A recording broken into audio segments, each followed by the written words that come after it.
Bonjour à tous. Écoutez, bienvenue sur notre session du jeudi soir du Conseil scientifique indépendant. Excusez-nous, 5 petites minutes de retard pour commencer ce live qui devrait être tout aussi passionnant que les précédents avec 3 intervenants de qualité qui vont nous expliquer un petit peu ce qu'on peut savoir, comprendre sur la situation sanitaire avec une vision très, très objective, très transparente sur des chiffres, sur ce que vous vivez au quotidien et comment on peut agir tous ensemble pour lutter un petit peu et retrouver une vie plus tranquille, on va dire.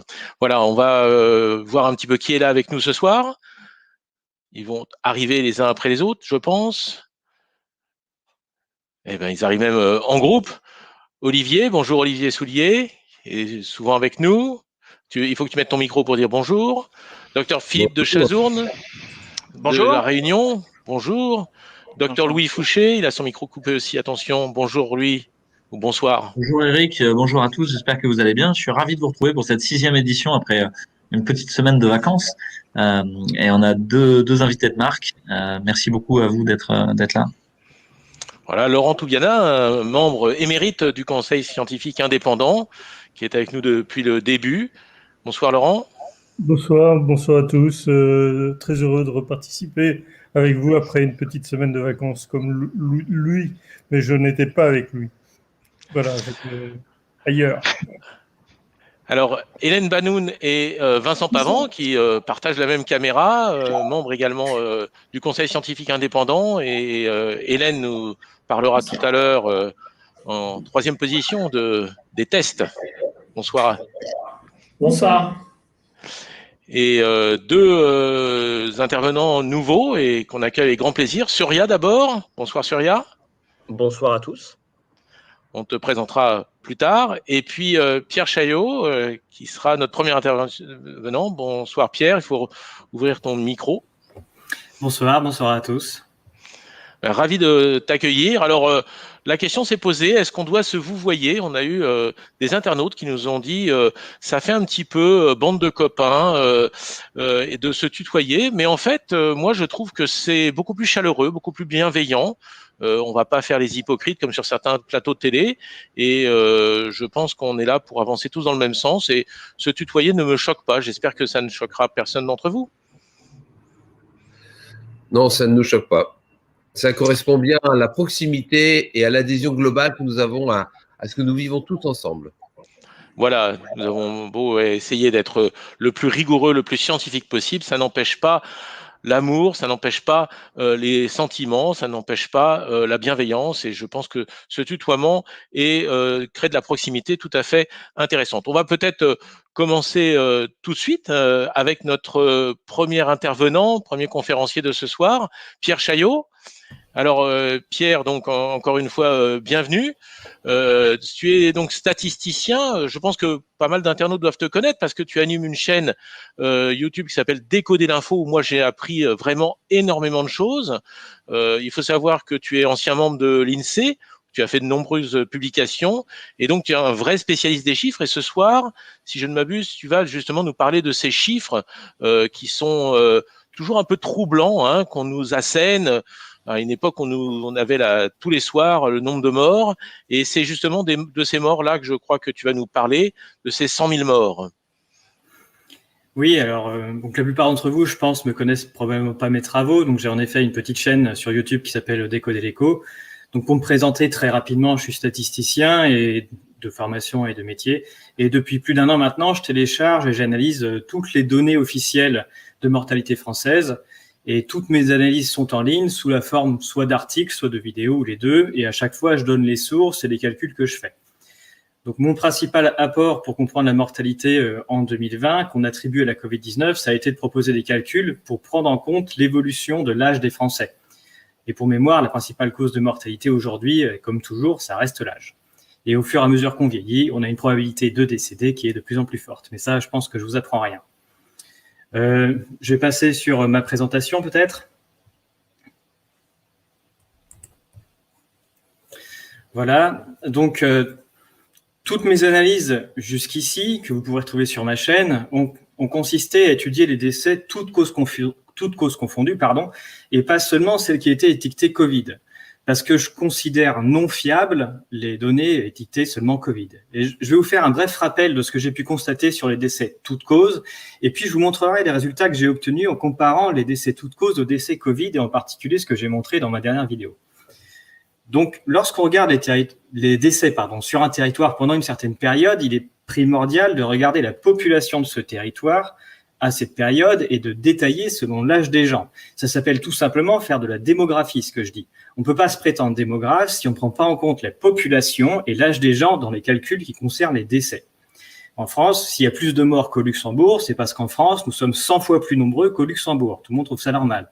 Et s'il y a plus de morts dans un EHPAD que dans une école maternelle, c'est parce que ce n'est pas parce que l'EHPAD est plus dangereux que l'école maternelle, mais parce que les résidents d'un EHPAD sont plus vieux que ceux d'une école maternelle. Donc, pour savoir si en 2020, nous avons vraiment plus de morts que les autres années, il faut regarder si la population n'a pas augmenté et n'a pas vieilli. Donc, voilà un petit rappel. Là, ce que je vous présente sur ce premier graphique de démographie française, c'est ce qu'on appelle une pyramide des âges. Dans une pyramide des âges, classiquement, je ne sais pas si on voit ma souris sur l'écran, mais classiquement, on met les hommes à gauche, qui sont ici sur les courbes bleues, et les femmes à droite. Tout en bas d'une pyramide des âges, on montre les personnes vivantes qui ont 0 ans. Donc, par exemple, sur la courbe bleu foncé ici en 2020, on voit qu'il y a à peu près 320 000 nourrissons de 0 ans vivants en 2020, et en 2017, ils étaient plutôt 340 000. Bon, et plus on monte dans la pyramide des âges, et plus on tombe sur des personnes âgées, et tout en haut, ce sont les centenaires que l'on voit. Donc ici, les pyramides des âges, hommes et femmes, en 2017 et 2020. Donc la première information qu'on a à regarder quand on compare des décès, c'est la population totale, et ce qu'on sait, c'est que la population augmente. Et en 2017, il y avait à peu près 64 600 000 personnes vivantes en France métropolitaine, et en 2020, il y en a 64 897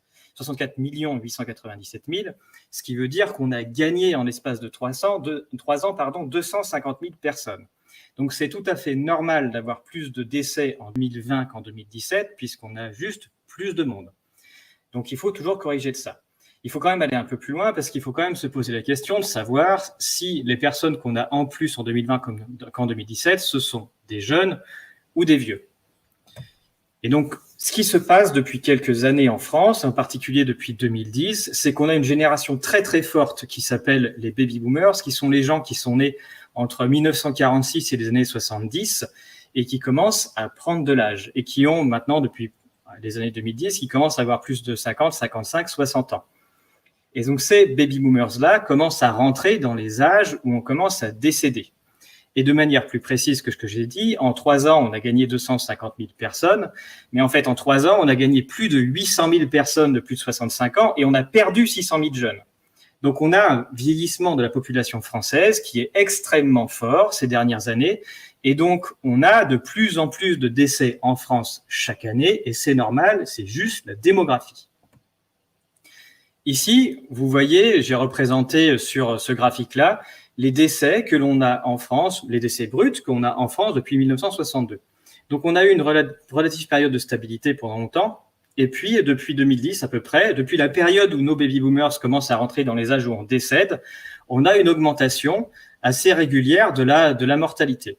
Et là, on voit 2020 en rouge, que j'ai mis en rouge, puisqu'elle est présentée comme étant l'année sur laquelle on a eu le plus de morts en France qu'on ait jamais eu. Et c'est tout à fait vrai, hein, c'est vraiment l'année sur laquelle on a eu le plus de morts en France. La deuxième année sur laquelle on a eu le plus de morts en France, en fait, c'est 2019. L'année d'avant, on a eu plus de morts, c'est 2018, puis 2017, etc. Le nombre de décès, finalement, il augmente chaque année. Donc là, on voit un saut entre 2019 et 2020, mais ce qu'on dit juste, c'est que c'est normal de battre le record de nombre de décès chaque année, puisque c'est juste la démographie.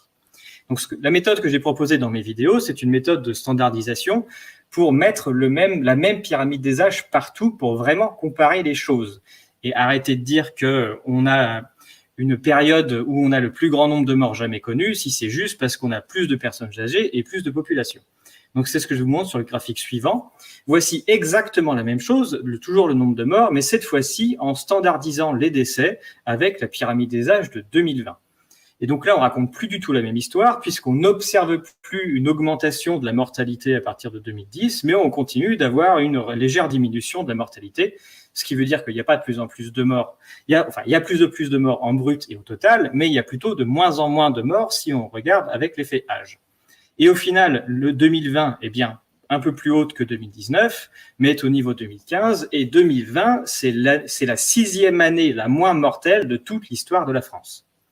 Donc ça, il faut avoir ça en tête. L'année 2020, c'est pas un record toute catégorie de mortalité, c'est un record toute catégorie de décès parce qu'on n'a jamais été aussi nombreux et qu'on n'a jamais eu autant de personnes âgées. Donc c'est un record de décès, mais ça n'est pas du tout un record de mortalité. C'est même la 6e année la moins mortelle de toute notre histoire.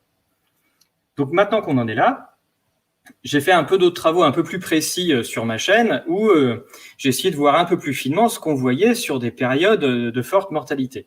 Donc vous savez tous que dans la période de mars-avril de l'année 2020, on a une très forte période de mortalité qu'on a appelée la première vague.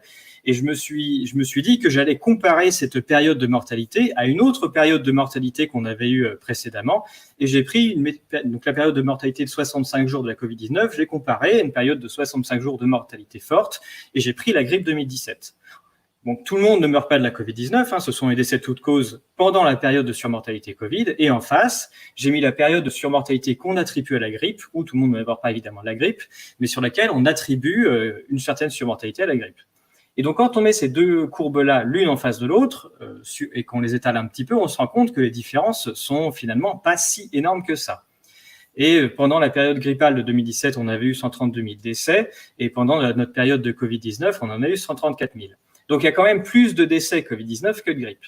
Sauf qu'évidemment, on vient de voir que la population française a bien changé, et on a quand même envie de comparer à pyramide des âges égale. Et quand on fait cet exercice-là, de comparer à pyramide des âges égale, on tombe sur cette courbe-là. Donc, j'ai mis pour chaque âge le taux de mortalité de cet âge. La courbe orange, ce sont les décès pendant la période Covid, et la courbe violette, ce sont les décès pendant la période de grippe. Et on se rend compte que la courbe violette est tout le temps au-dessus de la courbe orange, ce qui veut dire que les gens sont bien plus décédés pendant la période attribuée à la grippe en 2017 que pendant la période Covid de mars-avril 2020.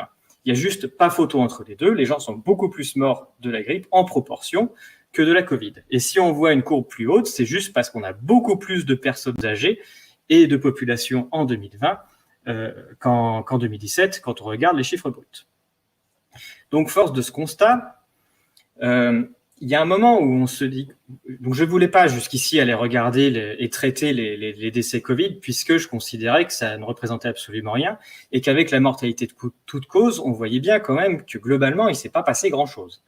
Bon, j'ai fini par y aller, et j'ai fait un exercice qui a été d'essayer de regarder quelle était la part des décès Covid dans la mortalité de toute cause. Et j'avoue que je suis un peu tombé de ma chaise. Quand je m'attendais à avoir des données pas terribles, mais à ce point-là, c'était quand même assez incroyable. Donc, la première chose à faire quand même, c'est de rappeler un peu les nombres de décès Covid. Donc là, c'est le 16 avril, je crois. Il y a eu énormément de publicité dans les médias pour se demander s'il fallait fêter le 100 millième décédé de la Covid de manière officielle. C'était le 16 avril. Donc ici, je vous ai mis le graphique où je démarre depuis le premier décès de la Covid, donc c'était fin mars 2020, jusqu'au mois d'avril, on a dépassé les 100 000, et ça, c'est la courbe orange. Et en bleu, en face, au-dessus, je vous ai mis les décès totaux exactement sur la même période, pour qu'on se rende bien compte que sur cette période-là, on attribue en tout cas 100 000 décès à la Covid, mais qu'en France, il est décédé sur la même période 750 000 personnes. Donc sur ce total, sur 750 000 personnes, il y en a 650 000 dont personne n'en a rien à carrer. Il n'y a pas du tout le moindre titre de journal pour en parler. Et du coup, on fait le focus sur uniquement ces 100 000-là. Donc, dans les 650 000 dont tout le monde se fiche, il y a tous nos jeunes, parce que nos jeunes ne sont pas morts de la Covid, mais il y en a quand même qui sont morts d'autre chose, de cancer, de maladies, d'accidents, de suicides. Et ça, voilà, ça ne compte pas. Et toutes les autres causes de décès, on n'en parle pas non plus. Donc voilà, ça c'était ce graphique, juste pour remettre les choses en perspective. On est en train de parler de 100 000 morts sur 750 000 en France. Donc, avec les fichiers de l'INSEE et mis en ligne aussi sur datagouv.fr, tous les chiffres que je vous montre sont des chiffres officiels qui viennent soit de l'INSEE, soit de datagouv.fr. Vous trouverez sur Internet à chaque fois en face de mes vidéos les liens pour aller télécharger les vidéos, les méthodes, je mets tout en ligne. Et donc ici, j'ai récupéré les décès estampillés Covid sur DataGouv, et en face, je vous mets donc ça c'est en bleu, depuis de janvier 2020 jusqu'à avril 2021, et en orange, ce sont les décès toutes causes de l'INSEE, les mêmes jours sur les mêmes périodes. Et les décès que vous voyez là, ce sont les décès à l'hôpital.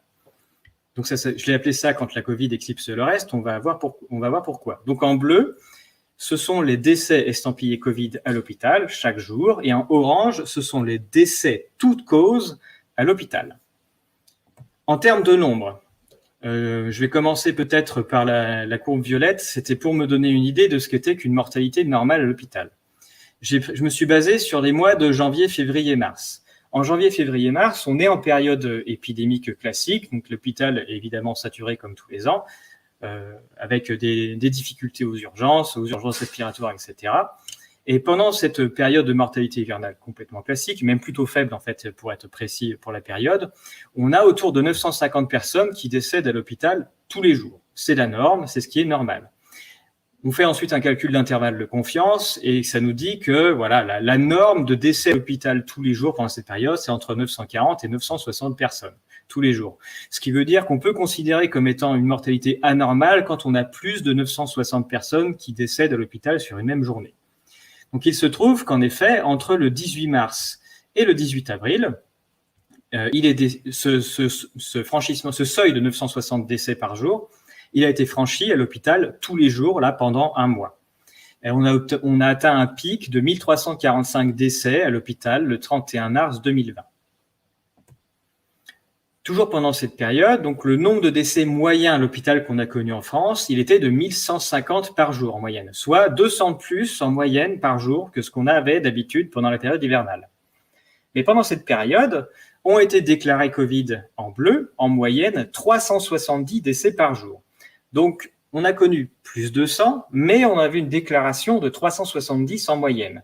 Ce qui veut dire que là, on a un souci. On a plus de déclarations Covid que de mortalité en plus par rapport à d'habitude. Pour mieux voir les choses, je vous propose, on va faire le même graphique, mais je ne vais pas cumuler. Je vais enlever la courbe bleue de la courbe orange de façon à bien avoir les 100 Covid tout seul. Et donc là, ce qu'on voit, c'est qu'à partir du 18 mars, à partir du moment où on commence à compter des décédés Covid à l'hôpital, il y a les morts hors Covid, eux, commencent sérieusement à baisser. On a un transfert d'attribution des décès, des toutes causes, vers la Covid. On voit clairement à partir du 18 mars, la courbe bleue qui augmente pendant que la courbe orange diminue. Et cette tendance-là, elle est assez forte et elle se reproduit ensuite avec ce qu'on a appelé la deuxième vague, qui est à partir de novembre, où dès qu'on a commencé à attribuer des décès à la Covid, en fait, le reste des maladies a commencé, l'attribution des décès aux autres maladies a sérieusement diminué. Bon, c'est même assez ridicule ce qu'on voit à partir de novembre, puisque, disons qu'à l'hôpital, quand il n'y a pas d'épidémie, que tout va bien, il décède à peu près 800 décès par jour. Il y a à peu près 800 décès par jour à l'hôpital, quand il n'y a pas d'épidémie, qu'on est en période normale. C'est dû à notre démographie, c'est comme ça que ça fonctionne. Mais ce que vous pouvez voir, c'est que normalement, la mortalité hivernale, comme l'année dernière en début 2020, elle devrait remonter pour se retrouver autour de 1000 parce qu'il y a toutes les différentes épidémies, les épidémies grippales, etc. qui arrivent. Il y a aussi des phénomènes d'abandon des personnes âgées qui sont beaucoup plus forts en période hivernale. Enfin, il y a énormément de facteurs qui augmentent la mortalité en hiver. Mais là, à l'hôpital, on ne voit absolument rien. On ne voit aucune surmortalité à l'hôpital, mis à part tout ce que l'on attribue à la Covid-19. Ça veut dire que à partir de novembre 2020, absolument toute la surmortalité hospitalière a été attribuée à la Covid-19. C'est comme si il n'y avait absolument aucune maladie hivernale autre que la Covid-19. Tous les morts sont attribués à cette maladie uniquement. Donc je ne sais pas qui peut encore croire qu'il n'existe plus qu'une seule maladie hivernale en France et que c'est celle-ci. Si on veut être un peu sérieux et qu'on veut se dire que ce qu'on pourrait éventuellement envisager d'attribuer à la seule Covid-19, c'est une mortalité différente de d'habitude, ce qu'on appelle la surmortalité, c'est-à-dire qu'il faut compter le nombre de décès que l'on a au-dessus des 961, qui sont la mortalité habituelle vue pendant l'hiver 2020, enfin début de l'hiver 2020, quand il n'y avait pas encore la Covid. Si on fait ce calcul-là, on tombe sur à peu près 23 000 décès. On a une surmortalité d'environ 23 000 personnes sur l'année 2020 qu'on pourrait commencer à envisager d'attribuer à la Covid ou à tous les autres facteurs qui vont avec. Mais pendant cette période-là, Santé publique France et le gouvernement nous disent qu'il y a 70 000 décès Covid. C'est-à-dire que dans ces 70 000 décès Covid, il y en a près de 50 000 qui sont dans la mortalité complètement normale de l'année en période hivernale. Donc, il ne s'est absolument rien passé pour ces 50 000 personnes qui seraient décédées de toute façon à l'hôpital, comme on le voit d'habitude. Donc ça, c'est vraiment énorme comme chiffre. Donc, dans les 100 000 qu'on annonce, de décès, il y a 70 000 décès à l'hôpital. Mais moi, en termes de surmortalité, je n'en vois que 23 000 sur ces 70 000. On peut même aller un petit peu plus loin, assez brièvement, mais je ne sais pas si vous savez, il y a une étude extrêmement intéressante réalisée par deux personnes qui s'appellent Cauchemez et Fontanet. Et cette étude-là nous apprend, donc elle a été diffusée, je crois, au mois de mai 2020, et ils nous apprennent, très, très, très fiers d'eux et de ce qu'ils ont trouvé et de leurs mesures, que sur la période de mars-avril, il y a 17% des personnes arrivant à l'hôpital qui sont décédés, Covid-19, je veux dire, qui sont décédés dès leur premier jour d'arrivée à l'hôpital. Donc c'est tellement énorme dans leur modélisation qu'ils font, qu'ils sortent ces personnes-là de leur modélisation pour expliquer qu'en fait, il y a un Covid fulgurant qui tue les gens en 24 heures. C'est assez incroyable à lire. Je vous le conseille. Mais en fait, ce qu'ils montrent avec leurs chiffres, c'est qu'on a 17% des personnes arrivant à l'hôpital qui arrivent trop tard. La lecture est extrêmement simple. Voilà, quand vous avez une masse de personnes qui arrivent et qu'on n'a même pas le temps de les enregistrer qui sont déjà décédés, c'est clairement que il y a un défaut de prise en charge et qui sont arrivés trop tard. Je vous rappelle que le mois de mars-avril, ça fait 2 mois à peu près il me semble, que les médecins ont interdiction de prescrire et qu'on a dit aux gens quand ils étaient vraiment très malades de rester chez eux avec de Doliprane et de venir à l'hôpital que quand ils pouvaient plus respirer. Donc au bilan, quand on vient à l'hôpital et qu'on peut plus respirer, globalement on meurt, quoi. Finalement, ce que nous apprend cette étude de Cauchemez et Fontanet, c'est que quand on n'est pas soigné, finalement, on meurt plus. Et donc, sur cette période-là, les personnes, ici, la surmortalité que je calcule en violet sur cette période-là, c'est à peu près 6 000 personnes. Et d'après ce qu'ont calculé Fontanet et Cauchemez, le nombre de personnes qui sont décédées dès leur premier jour d'hôpital, ça doit représenter à peu près 3 000 personnes. Donc, on a la moitié de la surmortalité, c'est écrit dans leur propre étude. Ils vont pas jusqu'à écrire les mots, mais ils mettent tous les chiffres à disposition, qui montrent que finalement, on a la moitié des gens qui sont juste des gens qui sont arrivés trop tard. Et il suffit de se demander qui est-ce qui a pris cette décision-là de dire aux gens de ne pas se soigner, d'interdire aux médecins de prescrire et de venir à l'hôpital trop tard. Enfin bref, on peut même aller un peu plus loin. Je me suis posé la question de savoir, qu'est-ce qu'on pouvait considérer comme étant arrivé trop tard. Parce que sur leur graphique, on peut tout extraire. Et si on considère qu'arriver trop tard à l'hôpital, c'est mourir dans les 3 jours, eh bien on explique 100% de la bosse que vous voyez ici. Donc si jamais on se disait tout à fait entre nous, que les personnes arrivant à l'hôpital à cette période et qui sont décédées dans les 3 jours sans qu'on puisse les rattraper, ce sont des personnes qui sont arrivées trop tard, ça veut dire qu'on explique absolument toute la bosse de surmortalité hospitalière en période de mars-avril et qu'il n'y en a plus.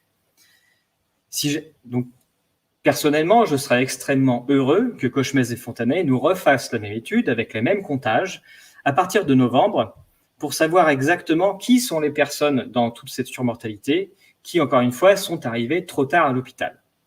Enfin voilà. Donc, s'ils pouvaient refaire la même excellente étude sur cette période-là, j'en serais ravi.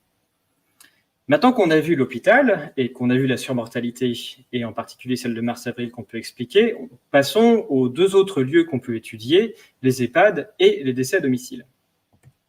Donc, les EHPAD, c'est le 2e endroit sur lequel on attribue des décès Covid et sur lequel on peut télécharger les données sur Santé publique France. Alors, j'ai appelé ça quand on ressuscite de la Covid-19, parce que si vous avez le bonheur d'aller télécharger des données et que vous faites un peu plus que regarder juste les jolis graphiques cumulés, vous vous rendrez compte qu'il y a pas mal de jours où sur data.gouv.fr, les remontées de décès sont négatifs. De mémoire, on doit avoir un record de décès négatifs, ça doit être le 19 mai à moins 327, donc c'est-à-dire qu'on annonce 327 ressuscités de la Covid le 19 mai dans les EHPAD. Donc c'est plutôt une bonne nouvelle, hein. On va la prendre comme ça. Donc ce qui se passe, c'est que dans les EHPAD, il y a eu énormément de comptage, de surcomptage, de doublonnage, et qu'il y a des effets de rattrapage qui se voient, et donc il y a plein de jours en négatif. Donc, quand j'ai traité les décès, vous les voyez pas parce que les jours en négatif, je les ai retranchés parce que la plupart du temps, juste avant, on voit un jour qui est extrêmement positif sur lequel on se dit que le gros négatif qu'on voit après, c'est certainement un surcomptage de ce jour-là. Bon, bref. Du coup, en orange, vous avez les décès Covid. et journaliers, quotidiens, et en bleu, les décès de toute cause aussi quotidiens. Et là, on observe quelque chose d'extrêmement intéressant, c'est-à-dire que sur la période de mars-avril pour les EHPAD, quasiment, pas absolument, on va dire quasiment tous les décès en EHPAD en mars-avril ont tous été attribués à la Covid-19. Donc ça, c'est hyper intéressant. Je ne sais pas qui peut croire qu'en mars-avril, absolument toutes nos personnes âgées sont toutes décédées de la Covid-19, mais ça n'a absolument aucun sens. Donc c'est pour ça que moi, à la base, je veux pas utiliser ces chiffres de décès de la Covid qu'on trouve un peu partout, puisque c'est un comptage bien évidemment politique, puisqu'à l'intérieur, c'est de la manière dont on compte, dont on va trouver les résultats. Donc là, ce qu'on voit, c'est que le comptage des décès Covid en EHPAD, c'est juste n'importe quoi, puisqu'on y met absolument tout le monde. Bon, il se trouve que dans cette surmortalité de mars-avril, hein, il y a d'autres médicaments qui ont été distribués aussi aux personnes âgées avec un fameux décret. Il me semble que c'est quelle date, le 23 avril, le décret Rivotril. Donc, on ne sait pas très bien ce qu'on compte à ce moment-là. Est-ce qu'on compte vraiment des personnes qui sont décédées naturellement d'autres choses ou des personnes qu'on n'a pas soignées mais qu'on a accompagnées pour passer de l'autre côté? Enfin bref. C'est pas beaucoup plus reluisant à partir de novembre, mais on constate quand même qu'ils ont fait un peu un effort pour mettre un peu le haut là sur les EHPAD qui mettaient vraiment tout le monde au Covid pour trouver une tête un peu plus normale. Bon, on voit même que dans les EHPAD, on est même mort jusqu'à mi-mai de la Covid, alors que France entière, il n'y avait plus un cas ni aucun décès à partir du 1er mai. Enfin bref. Donc voilà, pour les EHPAD, on peut faire aussi un petit exercice de surmortalité. Hein, de manière classique, tous les jours, il meurt 227 personnes tous les jours dans les EHPAD, donc il n'y a que ce qui est au-dessus qui peut être considéré comme surmortalité. Donc Santé publique France dit 26 000, mais en surmortalité, j'ai que 16 000. Et encore, je pense que là, on est vraiment en surestimation en plus, parce que dans les EHPAD, il y a un phénomène qui est assez connu, qui est le fait qu'ils sont en flux tendu, donc c'est-à-dire qu'à chaque fois qu'on a une personne qui décède dans un EHPAD, elle est immédiatement remplacée, ce qui veut dire que dans les EHPAD, et elle est remplacée par une personne dont les probabilités de décès sont quand même pas nulles, ce qui fait que plus on a de décès dans les EHPAD, plus on a de décès parce que plus on fait rentrer le monde qui a la probabilité de décéder. Donc là, en mettant 16 775, on est tranquille sur le fait d'annoncer une surmortalité qui n'est pas déconnante. Donc en tout, si j'additionne ce que je viens de trouver pour les hôpitaux d'un côté et les EHPAD de l'autre, je ne suis pas du tout à 100 000, mais je suis à peu près 40 000. Donc je suis à moins de la moitié. Moins de la moitié, et je ne sais pas encore si je dois l'attribuer à la Covid-19 ou pas. Je sais qu'à l'intérieur, il y a des décès Covid-19, mais ils peuvent être décédés d'autres choses. Mais là, maintenant, pour se donner une idée de ce qui s'est passé, je vous montre les décès à domicile. Donc ça, je trouve ça extrêmement intéressant aussi. Les décès à domicile sont qu'à l'INSEE, parce que Santé publique France n'attribue aucun décès de la Covid-19 pour les gens décédés à domicile. Si vous êtes les gens décédés de la Covid-19 pour Santé publique France, c'est soit à l'hôpital, soit en EHPAD. À domicile, il n'y a pas de décès de la Covid. Évidemment, il ne faudrait pas dire qu'on ne prend pas en charge les gens. Et pourtant, si vous regardez ce graphique des décès quotidiens à domicile, donc qui sont des décès toutes causes, il a bien exactement la même tête que les décès à l'hôpital ou que les décès des EHPAD. Donc, c'est-à-dire que les gens à domicile décèdent exactement de la même manière aux mêmes périodes que les décès à l'hôpital ou des EHPAD. Et pourtant, ils n'ont jamais été étiquetés Covid.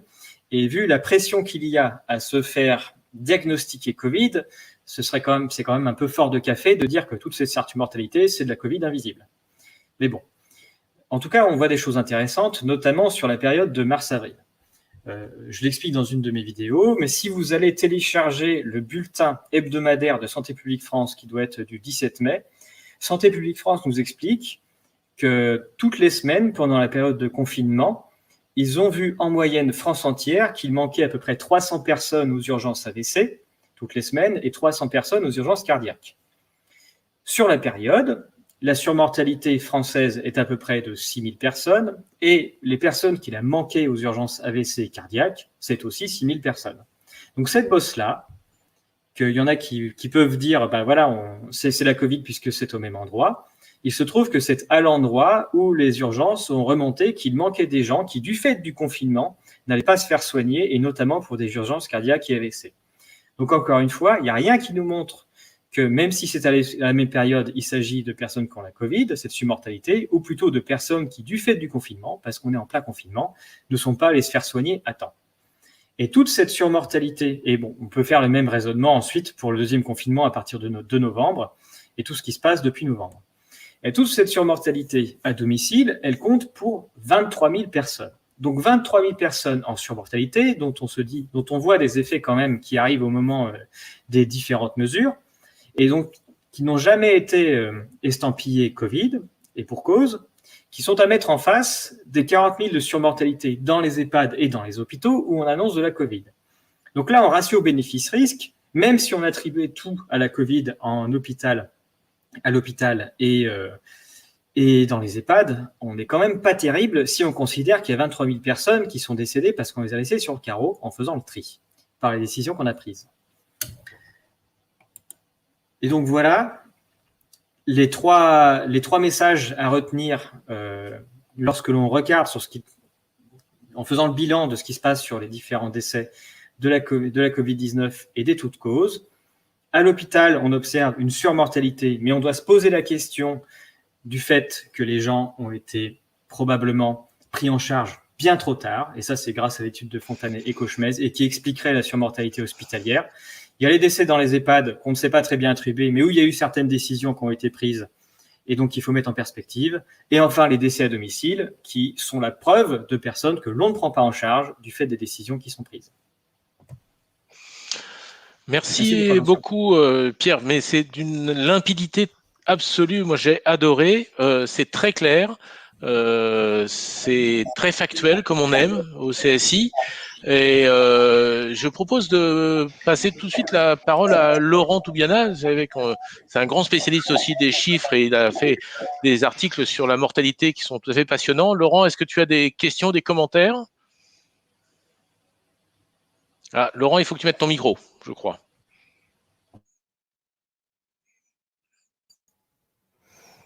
Bon, ben, je trouve que cet exposé est passionnant. Nous avons déjà collaboré ensemble donc sur ces questions de mortalité avec et donc ce que je voulais savoir c'est comment fait-on pour porter ce genre de message plus loin? C'est-à-dire que effectivement ça crève les yeux et c'est évident lorsque Pierre nous explique ça, mais vous avez vu qu'il a pris du temps pour nous l'expliquer, et donc il a pris du temps pour nous l'expliquer, il a pris du temps pour le calculer, c'est-à-dire et pour déceler les choses. Donc le message est quand même complexe malgré tout, même si c'est très bien expliqué, c'est quand même difficile de porter ça plus loin. Il faut du temps, il faut de l'écoute. Et donc, peut-être que notre réflexion devrait s'orienter vers comment porter ce message-là le plus fort possible et auprès même des gouvernants et des gens qui sont aux responsabilités.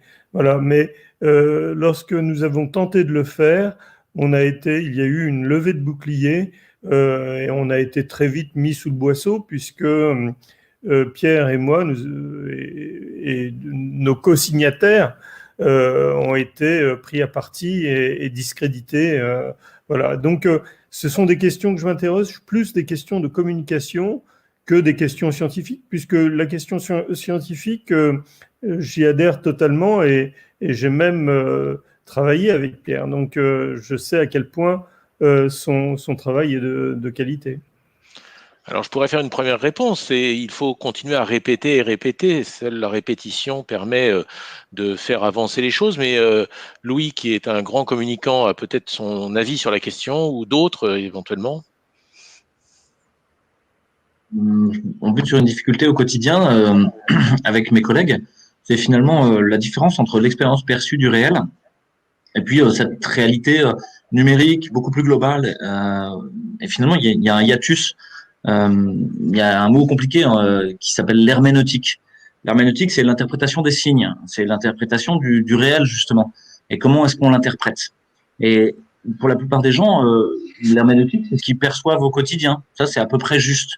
Sauf que petit à petit, et donc pour des réanimateurs qui ont eu des réanimations remplies, pour eux, c'est très difficile d'accepter autre chose, de dire mais il y a des gens qui sont morts parce qu'ils n'ont pas soigné leur infarctus, parce qu'ils n'ont pas soigné leur accident vasculaire cérébral. Et ils l'entendent pas, parce qu'eux, ils ont eu cet afflux de patients. Et donc, ils sont sourds à une autre interprétation du monde. Puis quand on prend le grand public, finalement, leur contact avec le Covid, notamment en mars-avril, a été complètement virtuel. C'est pas une réalité palpable. C'est une réalité vécue par l'intermédiation des chiffres donnés par les médias, par BFM TV, par le gouvernement, par le croque-mort quotidien. Et finalement, pour eux, c'est devenu ça la réalité. C'était l'herméneutique des chiffres et une gouvernementalité numérique où on leur disait, bah, de toute manière, il y a un lien entre ce que vous vivez tout de suite de répression et puis ces chiffres qui sont là, donc qui sont forcément vrais, puisque ce que vous vivez au quotidien, d'être enfermé, d'être, etc., ben, ça c'est réel. Et puis, comme le gouvernement vous a dit que c'était lié à ces chiffres-là, ben, ces chiffres-là, ils sont réels aussi. Et quasiment, peut-être une fois par semaine au moins, Jérôme Fontanet est passé devant Jean-Jacques Bourdin pour expliquer, en fait, pour dire ce qui se passait. Et donc, en fait, là, je sais pas si Vincent est là ce soir, s'il est là avec Hélène. Chaque semaine, on a un petit mot pour eux parce que on sent bien qu'ils portent une responsabilité très lourde, justement, dans cette folie interprétative sur le monde qui accourt. Donc, je pense qu'il y a une grosse partie du grand public qui peut recevoir un message différent, mais il va falloir effectivement travailler à ce que ce soit facile en éducation populaire. Mais il y a beaucoup de gens qui ont déjà perçu ça. Hein. À Marseille, on a eu des gros titres de quelqu'un qui s'était pendu cours Lyoto et qui était mort du Covid, quoi. Il y a plein de gens qui ont bien perçu que dans les EHPAD, il y a des gens, ils étaient tous morts du Covid, quoi. On n'avait pas cherché à savoir, en fait. Ils avaient beau avoir une pneumonie à pneumocoque qui aurait été guérie avec de l'amoxicilline. Bon, en fait, ça, ils sont morts du Covid. Hein. Et il y a beaucoup de soignants, infirmiers, aides-soignants qui l'ont perçu aussi dans leur réalité palpable. Donc finalement, ce mensonge, est en fait un mensonge, hein, à un moment sera éventé, mais ça prendra du temps, parce que quand vous êtes allé trop loin dans un mensonge, c'est très dur de revenir en arrière. Vous préférez tordre le réel, parce que il va justifier votre conduite, quoi.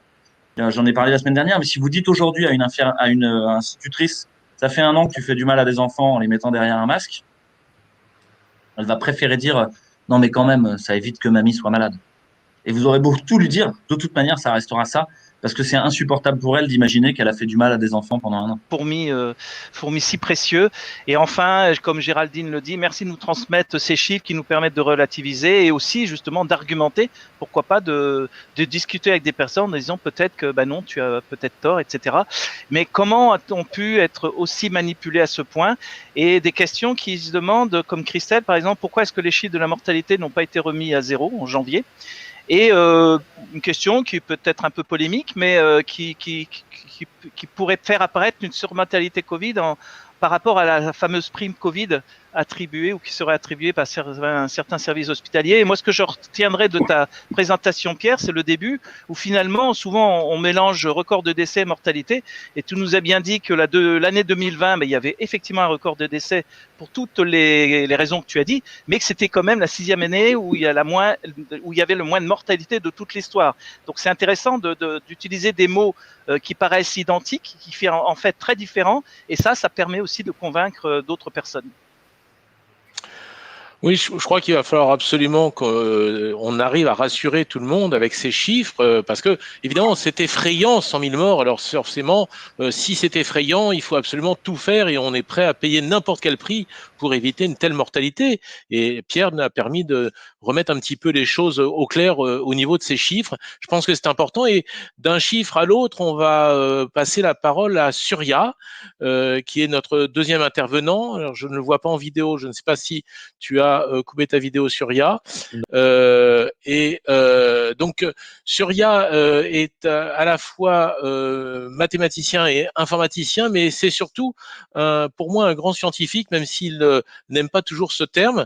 Je travaille avec lui depuis quelques années, je le connais par différentes associations, et quand j'ai un problème avec une étude et quand je ne sais pas si l'étude est valable ou pas, je l'envoie à Surya et son œil d'aigle retrouve tout de suite les biais ou les erreurs, et c'est vrai qu'il est très très attentif à la vraie science, à la science honnête, et c'est très appréciable pour nous qui sommes dans le quotidien pour faire des choix ensuite vis-à-vis de nos patients. Alors ce soir, il va nous parler de la pharmacovigilance, et sont d'autres chiffres encore qui sont, je dirais peut-être un peu manipulés. Et Surya, je te passe tout de suite la parole pour cette présentation sur la pharmacovigilance et les vaccins. Merci. Donc, je vais vous faire une présentation assez courte pour pas embêter tout le monde sur qu'est-ce que la pharmacovigilance et la pharmacovigilance vaccinale en particulier. Donc, on va commencer par introduire certaines notions. La pharmacovigilance, qu'est-ce que c'est? La pharmacovigilance, ça peut se définir comme étant l'ensemble des méthodes, techniques et outils qui sont liés à l'étude des effets indésirables des médicaments. D'où ça vient? Ça vient malheureusement des années 60 suite au drame du thalidomide. Pour ceux qui ignoreraient ce que c'est, c'était un antinauséeux qui a été prescrit à des femmes enceintes et malheureusement ça a provoqué, alors les chiffres ce sont des estimations peu fiables, mais probablement entre 10 et 20 000 malformations fœtales. Donc l'OMS a décidé de se pencher sur le sujet en 68 et son centre de pharmacovigilance international qui est basé à Uppsala en Suède a été fondé en 72 ou en 73. La pharmacovigilance en France, ça s'est développé au cours des années 70. En Europe, le droit européen définit ce qu'est la pharmacovigilance. La première mention de ce terme apparaît dans la directive 2038/CEE et c'est formellement défini par l'article 102 de la directive 2001/83/CE, qui est la directive qui est entre guillemets la pierre angulaire du droit pharmaceutique européen.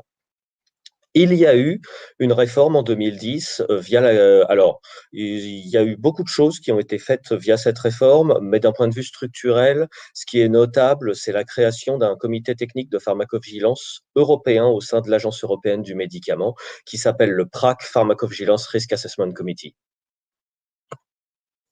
Donc la pharmacovigilance, je l'ai dit juste avant, ça consiste en l'étude des effets indésirables des médicaments. Ça débute en fait dès les essais cliniques de phase 1, en tout cas en clinique chez les êtres humains. Très souvent, lorsqu'on parle de pharmacovigilance, la plupart des gens en fait pensent à la phase 4, c'est-à-dire le post-commercialisation, ce qu'on appelle dans le jargon le post-marketing. Donc comment c'est fait? C'est un système de notification passif, c'est-à-dire que c'est basé sur des notifications spontanées. C'est-à-dire qu'on attend de manière passive que les gens, les patients, les médecins, les professionnels de santé notifient à l'agence, au régulateur ou au fabricant des effets indésirables, ou en tout cas des événements indésirables. Donc, il y a d'autres systèmes qui servent à la pharmacovigilance, notamment ce qu'on appelle des LLDB, Large Link Database. Donc, en France, c'est basé sur le SNDS, Système National des Données de Santé. Il y a un groupe au sein de la NSM qui s'appelle EpiPhar, qui est en charge de la réalisation d'études pharmaco-épidémiologiques sur cette base de données. Donc, cette base de données, elle est la consolidation d'autres bases. La plus connue, c'est ce qu'on appelle la grosse base Sécu, c'est le SNIRAB, Système national d'information interrégime d'assurance maladie, et c'est croisé avec les données du PMSI, qui sont tous les codes des actes et des diagnostics qui sont faits en milieu hospitalier. Pour le cas vaccinal en particulier, en France, on n'a pas de base dédiée, mais ce qui est très intéressant, c'est qu'aux États-Unis, ils ont deux bases pharmaco-épidémiologiques dédiées à ça. Une qui s'appelle le VSD, le Vaccine Safety Data Link, qui est géré par les CDC d'Atlanta, et il y a une autre base qui s'appelle BEST, Biologics Efficacy and Safety, qui est gérée par la FDA. Donc là, on n'est pas, que ce soit sur le SNDS ou les deux bases américaines, on n'est pas du tout sur de la notification passive. On est sur des bases pharmaco-épidémiaux qui contiennent les dossiers médicaux des patients. Okay. Donc, la notification spontanée, c'est le système de pharmacovigilance qui est actuellement déployé vraiment partout. Aux États-Unis, c'est une base qui s'appelle le VAERS, Vaccine Adverse Events Reporting System. En France, c'est la pharmacovigilance telle qu'elle est gérée par la NSM.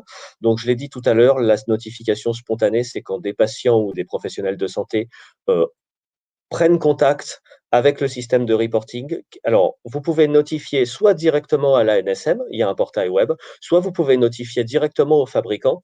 Après, en fait, pour pas qu'il y ait de doublons, si jamais une notification est envoyée aux deux, en fait, il y a une réconciliation des dossiers pour éviter les doublons. En Europe, toutes les notifications qui viennent des agences nationales sont toutes consolidées dans une base européenne qui s'appelle EUDRA Vigilance. OK ? Je ne l'ai pas dit tout à l'heure, mais le VAERS, la base américaine, elle est co-gérée par la FDA, l'Agence américaine du médicament, et les CDC d'Atlanta. Alors, qui dit notification spontanée dit que n'importe qui peut notifier, entre guillemets, n'importe quoi. Donc, historiquement, la problématique avec ces systèmes de notification spontanée, c'est la qualité des notifications et la qualité des dossiers. Malheureusement, sur des notifications spontanées, il y a quand même beaucoup de notifications qui sont très pauvres dans les descriptions. Parfois, il manque même des items aussi basiques que le sexe ou l'âge du patient. Alors, en France, a priori, les dossiers sont d'assez bonne qualité, mais dans beaucoup de pays, en fait, on ne peut pas forcément tirer grand-chose quand vous avez une notification pour un effet indésirable quel qu'il soit et que vous avez même pas l'âge du patient, et on peut rien faire avec ce genre de choses. Qui dit notification spontanée dit qu'en fait, on attend de manière passive que les gens notifient des effets indésirables, et évidemment, tous les effets ne sont pas notifiés. Le fait qu'il manque des notifications, c'est ce qu'on appelle classiquement la sous-notification. Et il y a un peu de littérature là-dessus, sur l'évaluation de la sous-notification. On lit, aussi bien dans la presse que parfois dans la littérature scientifique, qu'on considère que les systèmes de notification spontanée ne reçoivent qu'entre 1 et 10% des effets indésirables des médicaments. Ça veut dire qu'en gros, il y a entre 90 et 99% des effets indésirables qui passent complètement sous les radars. Il y a un tout petit peu de littérature là-dessus pour les effets indésirables vaccinaux. On est en gros sur des taux de notification qui sont compris entre 0,5% et 3%. Donc, vous comprenez bien l'énorme problème, c'est qu'en gros, vous avez 97 à 99,5% des effets indésirables qui surviennent en réalité, qui passent complètement sous les radars et qui ne sont jamais notifiés. Le but de la pharmacovigilance, c'est quoi? C'est de faire le distinguo entre la coïncidence, c'est-à-dire l'événement qui serait survenu même sans vaccination, et l'effet causal, c'est-à-dire l'effet qui a été réellement induit par la vaccination. Ces systèmes de notification passive ne servent qu'à détecter des signaux et générer des hypothèses. Ça ne sert en aucun cas à répondre à une question. Est-ce que tel vaccin produit un surrisque de tel effet indésirable? Les systèmes de notification passive ne permettent en général pas de répondre à ces questions-là. Donc, vous avez une analyse qualitative qui est liée à une démarche d'imputabilité, c'est-à-dire d'évaluation d'effet causal, où là, en fait, on regarde chaque notification prises les unes après les autres et on essaye d'évaluer la causalité. C'est quelque chose qui est un peu moins connu, mais il faut savoir qu'en fait, il y a un deuxième type d'analyse qui est réalisé sur ces bases de notification passive. C'est ce qu'on appelle des analyses de disproportionnalité. Donc, en gros, il y a d'un côté l'analyse clinique de la notification et de ce qui est arrivé au patient. De l'autre côté, en fait, il y a une analyse épidémiologique qui est une analyse statistique qui est faite sur la totalité de la base. Donc, l'imputabilité, c'est quoi? C'est la démarche qui cherche à évaluer la relation causale entre un événement et la prise d'un médicament, en l'espèce d'une vaccination ici. Donc, comment ça fonctionne en France? En France, on utilise de manière obligatoire une méthode officielle, d'accord? On n'a pas le choix. Cette méthode officielle française est d'utilisation obligatoire pour tous les centres régionaux de pharmacovigilance, les CRPV, et également par les laboratoires. Donc, toutes les notifications qui sont envoyées au système passif passent par la moulinette de cette méthode. C'est un algorithme de décision au cas par cas qui aboutit à un score. Donc ça, c'est un énorme problème, c'est que un algorithme de décision, vous pouvez décider d'aller manger une pizza ou d'aller au resto chinois, vous pouvez décider de prescrire tel ou tel médicament, mais l'imputabilité médicamenteuse, on ne décide pas si l'événement a un lien causal ou pas. Le fait que l'événement ait un lien causal ou pas, c'est binaire, c'est soit vrai, soit faux. Le processus d'évaluation de la causalité, c'est en aucun cas un processus de décision, c'est un processus de connaissance, d'accord?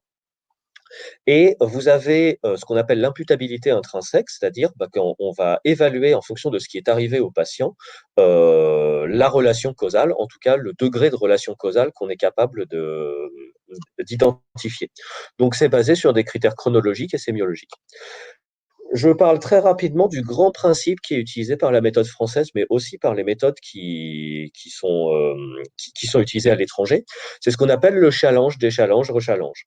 Le challenge, c'est l'apparition d'un événement suite à la prise d'un médicament. Vous prenez un médicament, vous prenez du paracétamol, il vous arrive quelque chose 2 heures après, c'est un challenge. Le déchallenge, c'est la disparition de l'événement si vous retirez le médicament.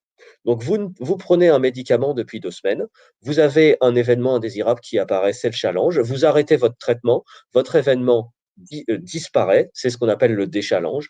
Et le rechallenge, c'est quand vous réintroduisez le traitement chez le patient, si l'événement réapparaît à nouveau, l'événement indésirable, donc on considère que la relation causale est établie. Donc le rechallenge, parfois on appelle ça la représentation ou la réadministration. Alors c'est pas moi qui ai décidé que si on avait un rechallenge positif, la relation causale était établie. C'est quelque chose qu'on trouve dans la littérature, notamment il y a des guidelines à la FDA. C'est plutôt un standard et il y a consensus là-dessus. Donc comment ça marche avec les vaccins? Les vaccins sont des médicaments, donc toutes les notifications qui sont reçues en pharmacovigilance passent par la moulinette de cette méthode. Le problème, c'est qu'il est documenté que cette méthode ne fonctionne pas pour les vaccins et même pour certains autres effets indésirables. Donc ici, vous avez le compte-rendu d'une table ronde qui a été réalisée en 2007 par les grosses têtes de la pharmacovigilance des laboratoires et également Hervé Lelouette, qui était à l'époque responsable du département de pharmacologie du CHU Henri Mondor à Créteil. Donc, on nous écrit que dans le cas des vaccins, l'analyse cas par cas ou sur une série de cas avec les méthodes d'imputabilité classiques, ce n'est pas utile. Seuls les effets indésirables locaux ou immédiats ou les réactions qui surviennent après l'administration de vaccins vivants atténués peuvent être imputables avec un bon degré de confiance.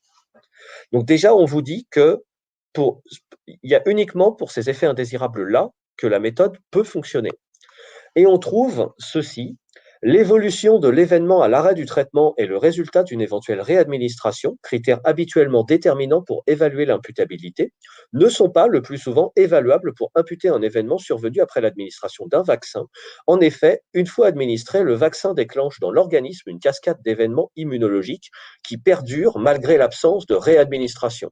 Donc là, en fait, il est écrit noir sur blanc que les critères fondamentaux pour évaluer l'imputabilité via la méthode dont l'utilisation est obligatoire en France, ces critères ne fonctionnent pas. Ils écrivent noir sur blanc que la méthode d'imputabilité française ne fonctionne pas pour évaluer les effets indésirables vaccinaux.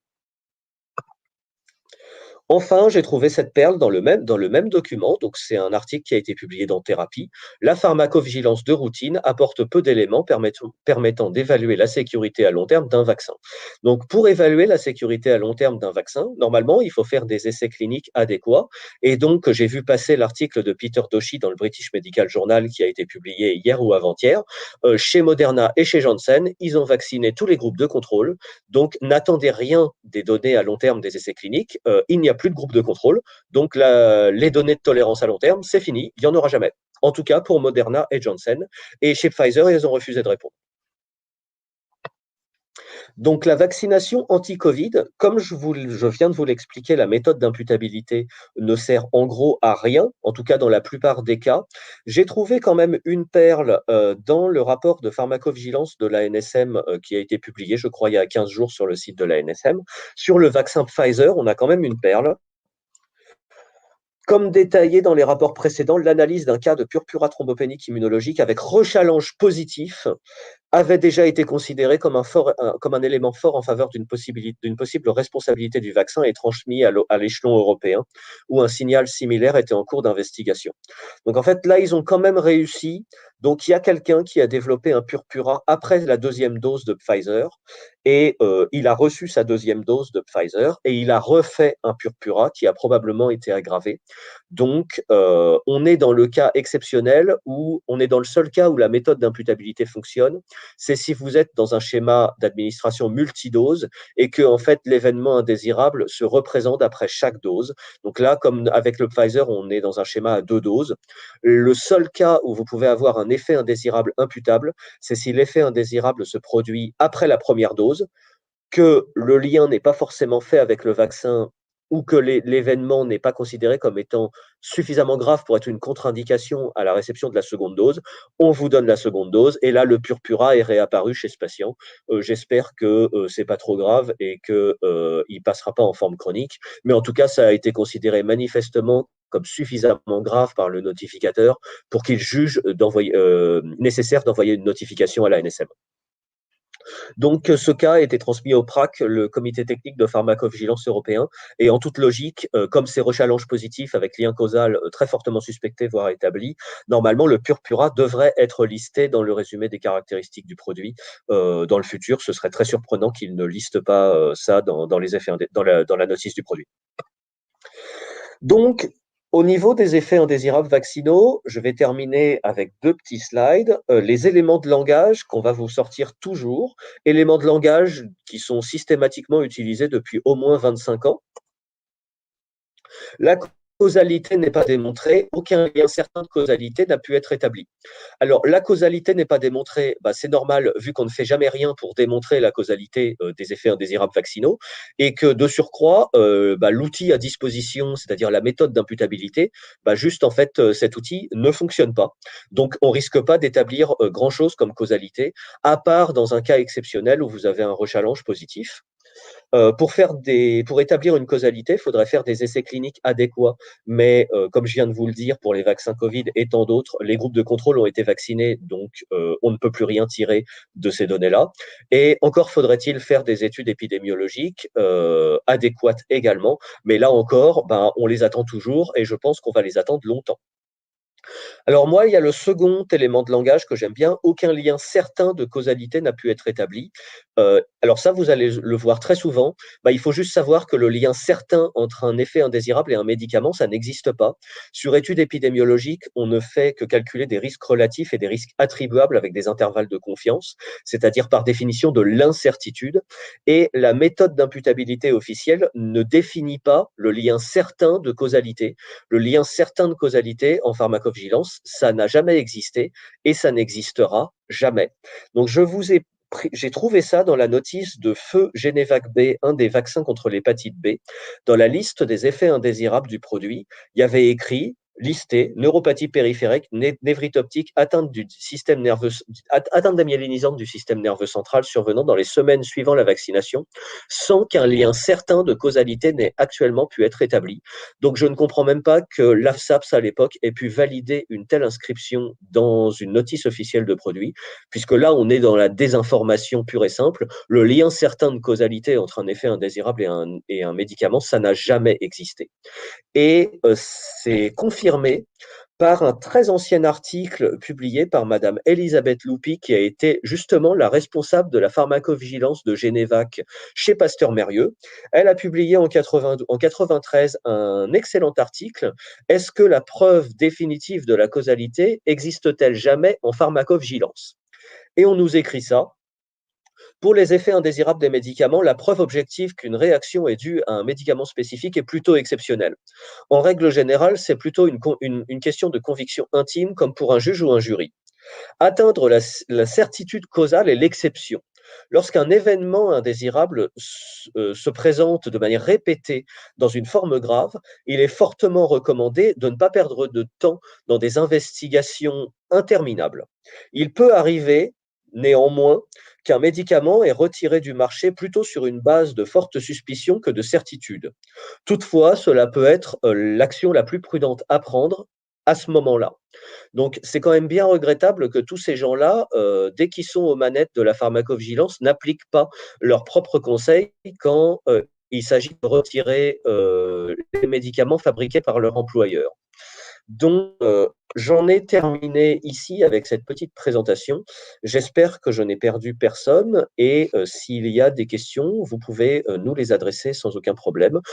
Pour information, cette présentation est une version très très raccourcie parce que je ne souhaite pas que noyer les gens sous trop d'infos, mais il faut savoir que j'ai beaucoup plus d'informations sur le fonctionnement de la pharmacovigilance et de l'imputabilité notamment. Donc, on pourra mettre ça à disposition de qui le souhaite. Et je vous remercie.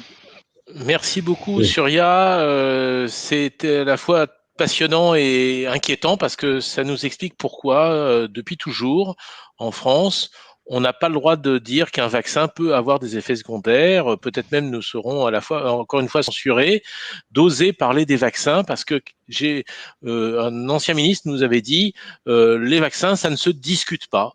Marisol Touraine. Voilà, je ne voulais citer personne pour pas vexer les autres, mais c'est vraiment un vrai problème. Et nous, scientifiques, que l'on soit scientifique pur ou clinicien, justement, notre métier, c'est à la fois de douter et de discuter. Et tu nous donnes ici des arguments pour douter.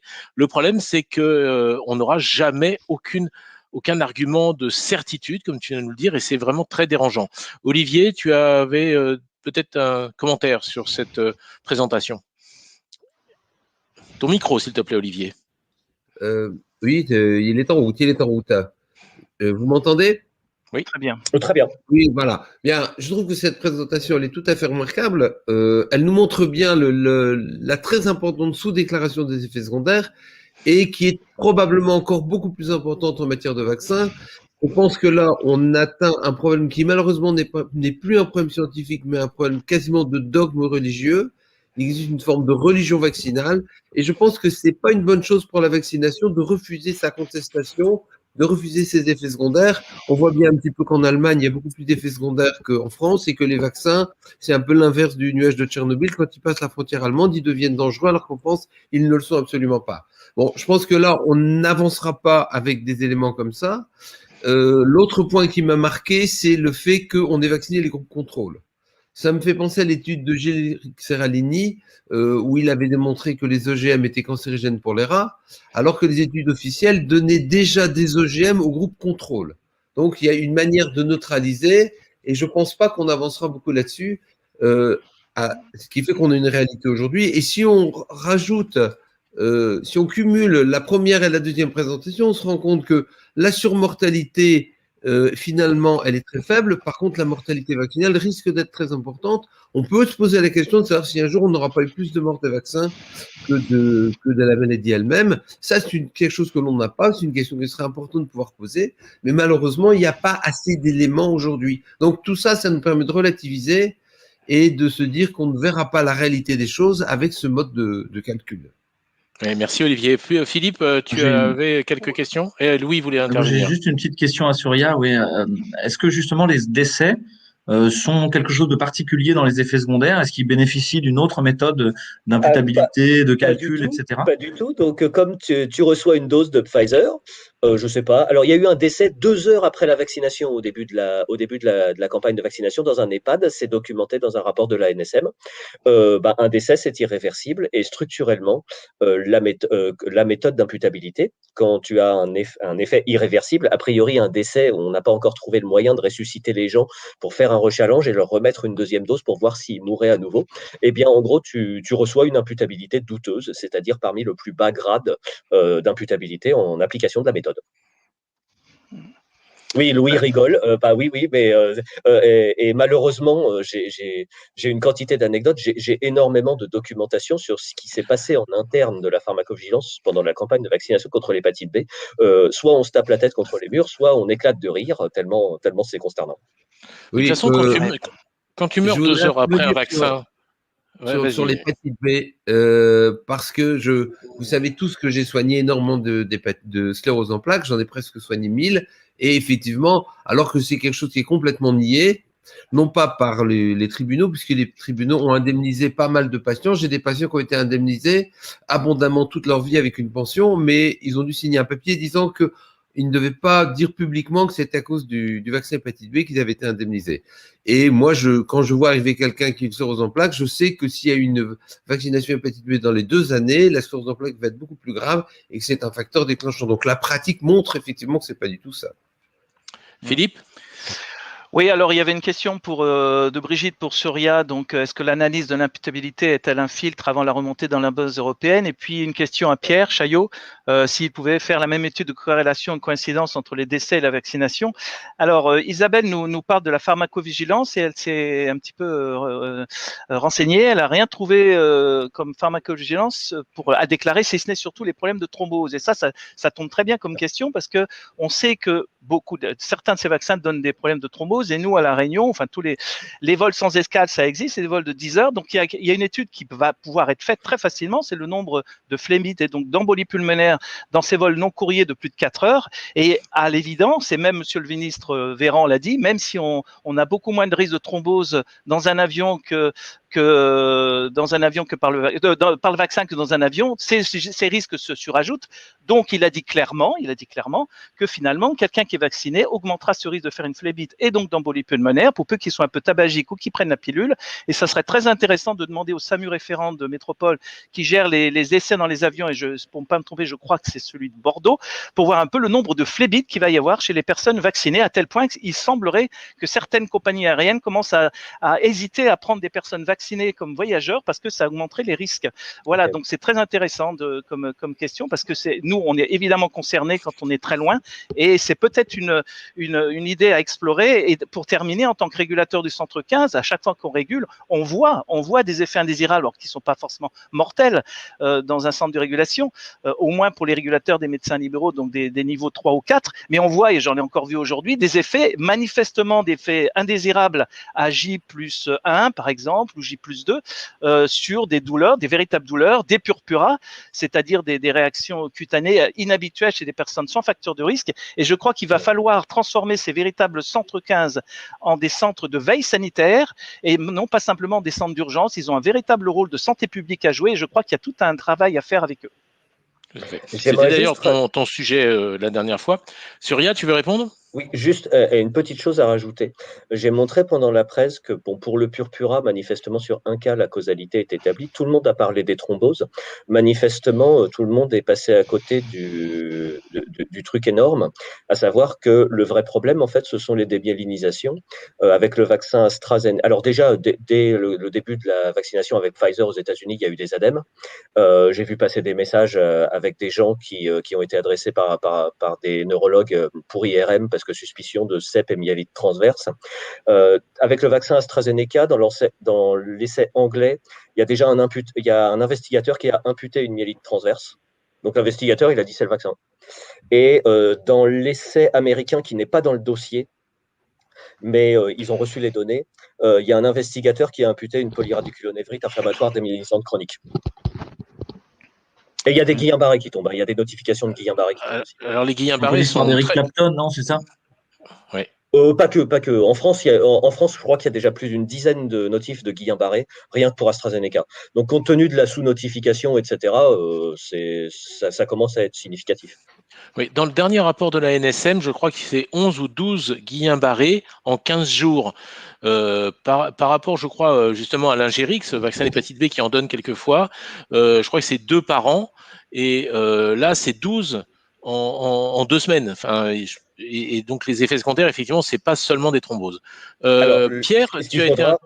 Oui. Juste, ce qu'il faudrait, en théorie, c'est que les gentils chercheurs de la NSM fassent des vraies études pharmaco-épidémiologiques sur le système national de données de santé. Mais bon, ça, je pense qu'on va attendre très longtemps. Pierre, tu connais bien ça. Tu as été interpellé par Philippe tout à l'heure. Est-ce que tu veux répondre ? Alors oui, sur la question concernant les suites au vaccin. Alors, j'ai vu des travaux, puisque on discute entre, on va dire, entre personnes qui s'intéressent aux données, qui téléchargent et qui font des maths. Donc, j'ai vu des travaux qui ont été faits, qui comparent l'évolution du nombre de décès en fonction du début des campagnes vaccinales. Et d'après, si on fait l'effort, a priori, de télécharger les données World Data et qu'on regarde le nombre de décès, il y a une corrélation positive entre le fait de démarrer une campagne vaccinale et d'avoir une augmentation du nombre de décès sur les données qui sont disponibles à World Data. Alors, moi, j'aime pas trop ces données-là parce que ce sont les données estampillées Covid. Et donc, comme je vous ai montré, j'y fais pas confiance du tout. Donc, si je devais m'y pencher, moi, ce serait plutôt avec les morts toutes causes pour voir si jamais j'observais quelque chose. Vous pouvez constater, si vous regardez mes graphiques, qu'on voit quand même un rebond de mortalité post-campagne vaccinale française qui se voit. On ne sait pas si c'est la Covid, mais on a quand même un lien temporel. Bon, j'ai une vidéo, je vous ai pas montré là dans le résumé, déjà j'ai pris beaucoup de temps pour parler tous les travaux que j'ai faits, mais globalement de ce qu'on observe en France, c'est que sur toute intervention qui a été faite depuis le début de cette histoire, on voit à chaque fois d'abord la mesure d'intervention qui est prise et la mortalité qui augmente après. Je précise ça parce qu'on parle de causalité et que quand on... Voilà, donc, Surya le sait très bien, mais du coup, quand on a des effets, en effet, on peut avoir un lien statistique entre deux événements, mais de là à dire qu'il y a une causalité, c'est toujours extrêmement difficile parce qu'on ne sait jamais entre l'œuf ou la poule. Pour ce qui est des hausses de mortalité, que ce soit suite aux campagnes vaccinales ou suite aux mesures, on a beaucoup de gens qui vont dire mais c'est normal d'avoir plein de décès dans les pays où on prend des mesures fortes, puisqu'en fait, ils prennent des mesures fortes, soit des grosses campagnes vaccinales, soit des gros confinements extrêmement durs, soit des interdictions de soigner extrêmement dures, parce qu'ils ont beaucoup de morts. Mais si on regarde la corrélation temporelle, à chaque fois, et je suis en train de faire l'exercice pour tous les pays d'Europe, donc je suis assez serein dans ce que je suis en train de vous raconter, même si je ne l'ai pas encore diffusé, à chaque fois, la décision est prise, la mesure est appliquée et la mortalité augmente après. Donc, pour les vaccins, il va falloir un peu de temps pour que toutes les données remontent, et ensuite, ce serait en effet très intéressant de faire la même chose, c'est-à-dire de mesurer les débuts des campagnes vaccinales, le nombre de gens qu'on vaccine, et ensuite de voir derrière ce qu'on voit, est-ce qu'on voit des augmentations, des diminutions, et de le faire pour un maximum de choses. Ça serait intéressant de le faire pour le Covid, mais personnellement, moi, j'aimerais bien le faire aussi pour les vaccins grippaux, parce que peut-être que sur Medicam, on pourrait choper des données pour essayer de voir si, depuis qu'on a lancé les grandes campagnes vaccinales en France, est-ce qu'on observe vraiment une diminution de la mortalité hivernale, ou finalement, est-ce qu'on ne le voit pas? Je n'en sais absolument rien, et tout ça, ce serait très intéressant à faire. La question des vaccins de la grippe est passionnante. Alors, on aura certainement l'occasion d'y revenir un de ces jours, mais on va maintenant passer à la conférence, à l'intervention d'Hélène Banoun. Alors, Hélène est pharmacienne, biologiste, ancien chercheur à l'INSERM, c'est spécialisée aujourd'hui en virologie, en immunologie. Et ce soir, Hélène, tu vas nous parler des tests. Il faut que tu mettes ton micro, s'il te plaît. Oui. Voilà, et je te passe la parole. Voilà, donc je précise juste ce que ça veut dire, pharmacien biologiste. Ça veut dire officiellement qu'il y a le diplôme pour diriger un laboratoire d'analyse. C'est une fonction que j'ai exercée, donc je suis habilitée à parler des tests. Et également, je viens de publier un article dans une revue internationale à comité de lecture sur l'évolution du virus, la revue des mutations et le rôle du système immunitaire. Donc, je suis aussi habilitée par mes pairs, les scientifiques, à parler de virologie. Ça, c'est pour les humoristes qui prétendent sur les réseaux sociaux que je ne sais pas de quoi je parle. Alors, je n'avais pas le détail de des présentations précédentes. Je vais encore vous assommer avec des chiffres. Voilà. Donc, il s'agit de ma présentation d'il y a un mois, après laquelle beaucoup de personnes m'ont posé des questions très pertinentes. En particulier, j'ai comparé les chiffres de Santé publique France qui comptent les cas de Covid et les chiffres de Sentinelle, le réseau de surveillance des infections respiratoires aiguës, qui compte les personnes qui ont visité un médecin généraliste pour Covid. Et ces chiffres étaient très différents. Mais on m'a dit, mais oui, mais c'est normal parce qu'on dit aux gens de rester à la maison avec du Doliprane. Donc, ils ne vont pas voir les médecins. Alors, il faut savoir justement où sont passés les gens qui représentent la différence. Alors, en semaine 18, donc c'est du 3 au 9 mai 2021, Santé publique France nous annonce 123 183 personnes testées Covid+. Et Sentinelle, le réseau de surveillance, nous annonce 7 267 malades ayant consulté leur généraliste. Donc, la différence, c'était pas ça, la différence, ça nous donne 115 916 personnes qui n'ont pas consulté de généraliste, mais qui sont Covid, qui ont le Covid. Alors, peut-être qu'elles ont été aux urgences. On nous dit qu'il y a, dans cette même semaine, 6 499 passages aux urgences. Donc, si je les retire du chiffre précédent, il va me rester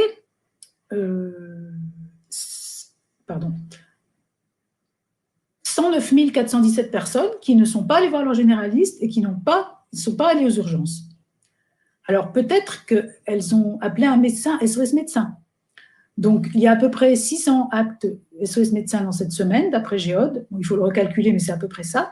Donc si j'enlève ces 600 personnes, il va me rester 108 817 personnes qui n'ont pas vu de médecin. Alors elles ont peut-être été hospitalisées. Dans cette semaine 18, on a eu 8062 hospitalisés avec une PCR+. Comme on l'a vu tout à l'heure avec ce que nous a dit Pierre, les personnes hospitalisées avec PCR+, ne sont pas forcément hospitalisées pour la Covid, puisque tout le monde a une PCR en rentrant à l'hôpital, quelle que soit la pathologie. Alors, on peut dire, malheureusement, elles sont peut-être décédées. Dans cette même semaine, il y a eu 1537 décédés à l'hôpital. Si on les retire du précédent chiffre, on arrive sur 99 218 personnes qui ne sont ni mortes, ni allées à l'hôpital, ni ont vu de médecin au SOS, ni aux urgences, ni leur généraliste. Donc, où sont-elles, ces personnes? Elles ne sont pas mortes à domicile sans qu'on n'en ait pas parlé. Voilà. Donc, il y a vraiment une discordance entre les chiffres de santé publique, personnes testées Covid+, et les chiffres de Sentinelle qui nous annoncent les malades de la Covid. À quoi peut être attribuée cette différence? Eh bien, justement, à des problèmes sur les tests.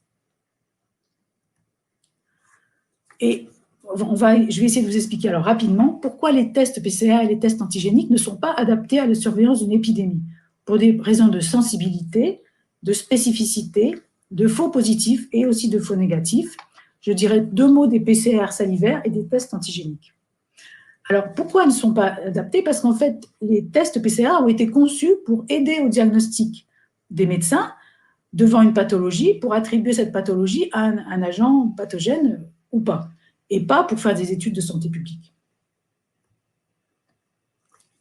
Alors, comment fonctionne la PCR? On recherche dans un prélèvement des fragments d'ARN viral, c'est-à-dire de matériel génétique. Et pour cela, on fait, vous allez voir sur le schéma suivant,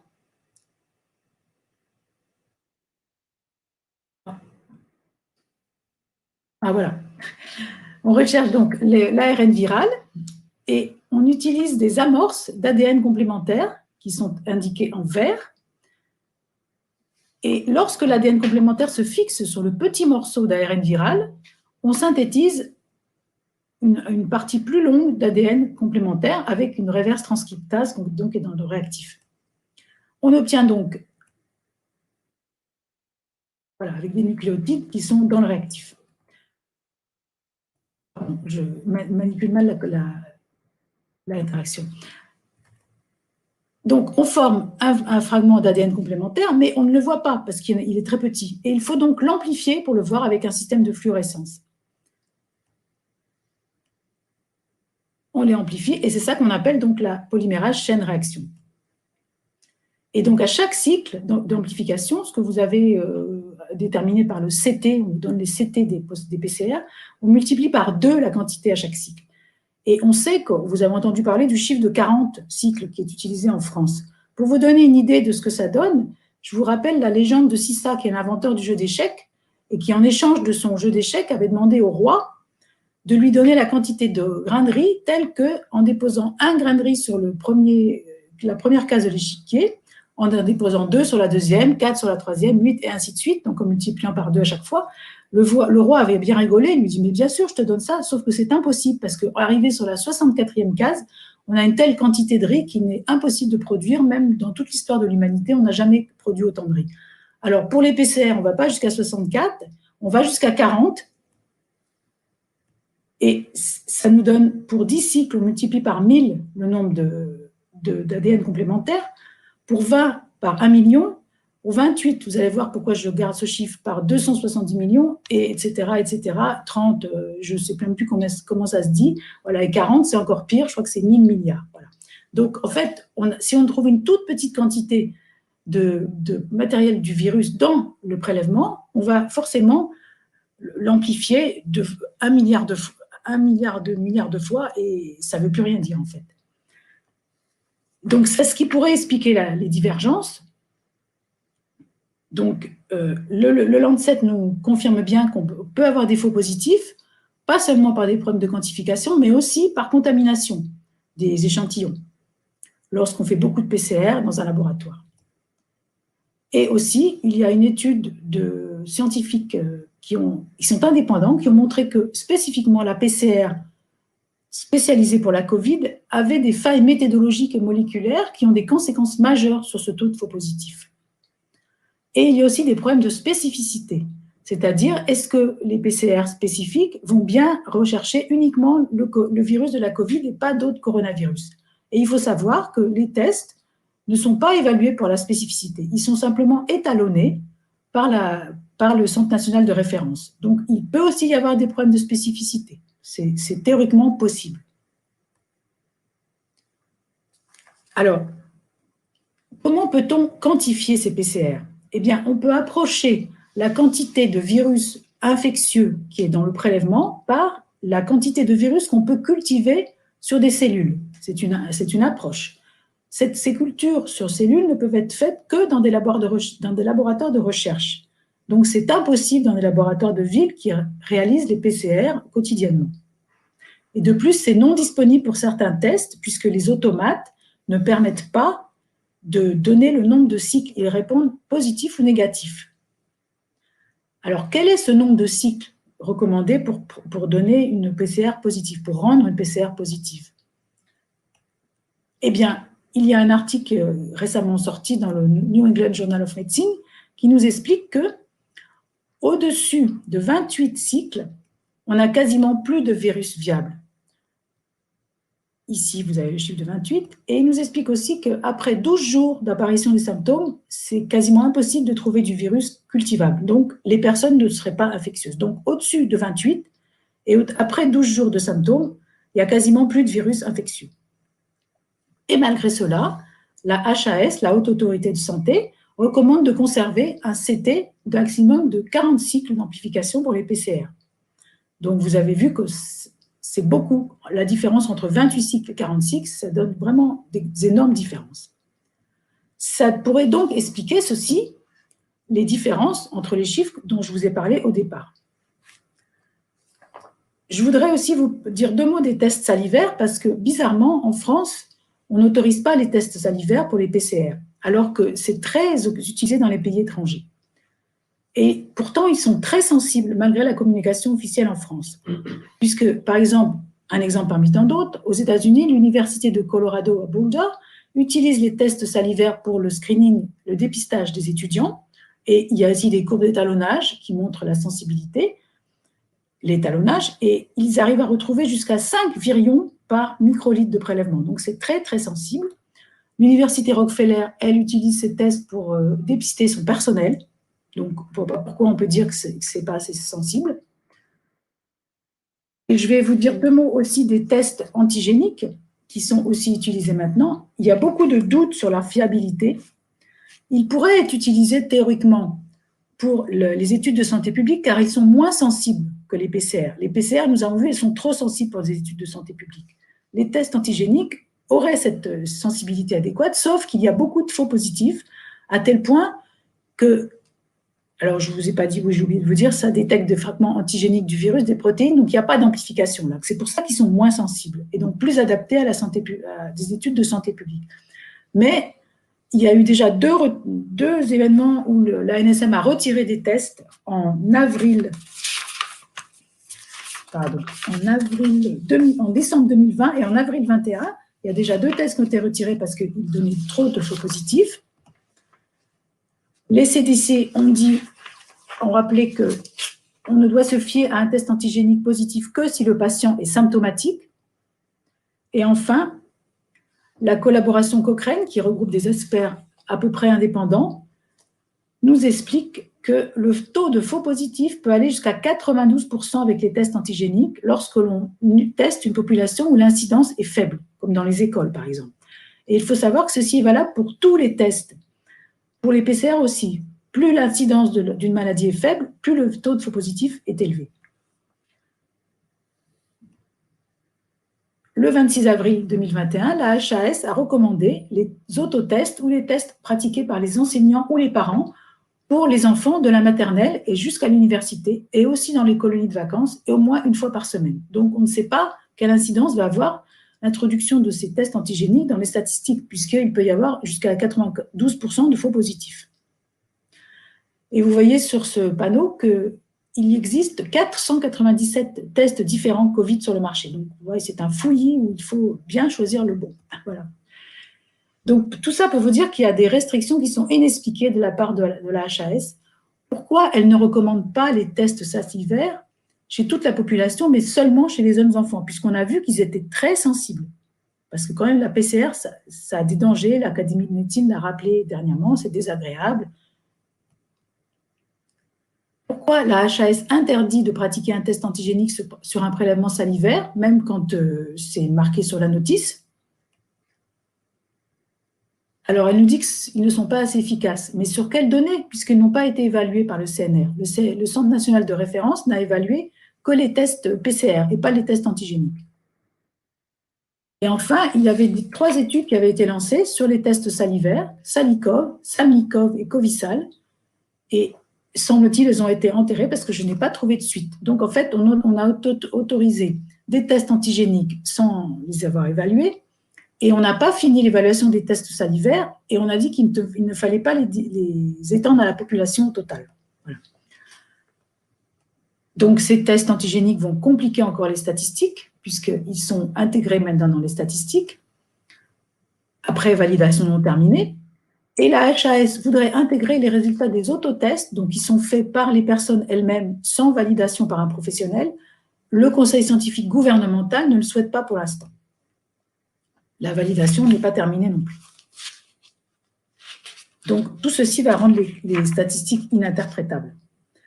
Je voulais juste faire une petite remarque par rapport à ces PCR positives qui déterminent des cas de Covid, simplement sans symptômes, mais juste sur une PCR qui peut aller jusqu'à 40, et comparer ceci avec ce que le CDC a décidé dernièrement, début mai. Le CDC américain, donc les Center for Disease Control, ont admis qu'il existe des Covid post-vaccinaux. Et pour les comptabiliser, à partir de début mai, ils ne compteront que les personnes qui sont décédées ou hospitalisées. Donc, pour un Covid post-vaccinal, il faut être décédé ou hospitalisé pour être comptabilisé. Par contre, pour un Covid chez une personne non vaccinée, il suffit d'avoir une PCR à 40 sans symptômes. Voilà, donc je pense qu'il y a quand même des sacrées discordances dans les chiffres officiels. Voilà. Merci de votre attention. J'espère que j'ai pas été trop... Merci beaucoup, Hélène. Un topo qui laisse un peu rêveur, quoi. On a scotché sur notre chaise. Parce que si on essaie de mettre une cohérence là-dedans, je veux dire, à la fin, ça veut dire qu'on ne veut pas soigner les gens, quoi. Qu'on ne veut pas faire correctement le taf, qu'on ne veut pas faire correctement le boulot épidémiologique et qu'on veut nous fourguer un vaccin, à l'évidence, quoi. Donc, voilà, je l'ai dit plusieurs fois, hein, mais quand vous comprenez rien, les Américains, ils disent « follow the money ». Suivez l'argent, quoi. Et donc là, on a un vrai problème. Donc, j'espère que ta présentation va pas nous faire tilter sur YouTube, comme ça nous est déjà arrivé. Je crois que déjà, ce que les autres ont dit avant moi, c'était pire que ce que j'ai dit. Donc, ce coup-ci, ça sera pas... C'est sûr, ouais. Bon, j'ai été licenciée de LinkedIn, enfin, supprimée de LinkedIn hier, donc ça me fait mon 3e prix Nobel en 6 mois, là. Non.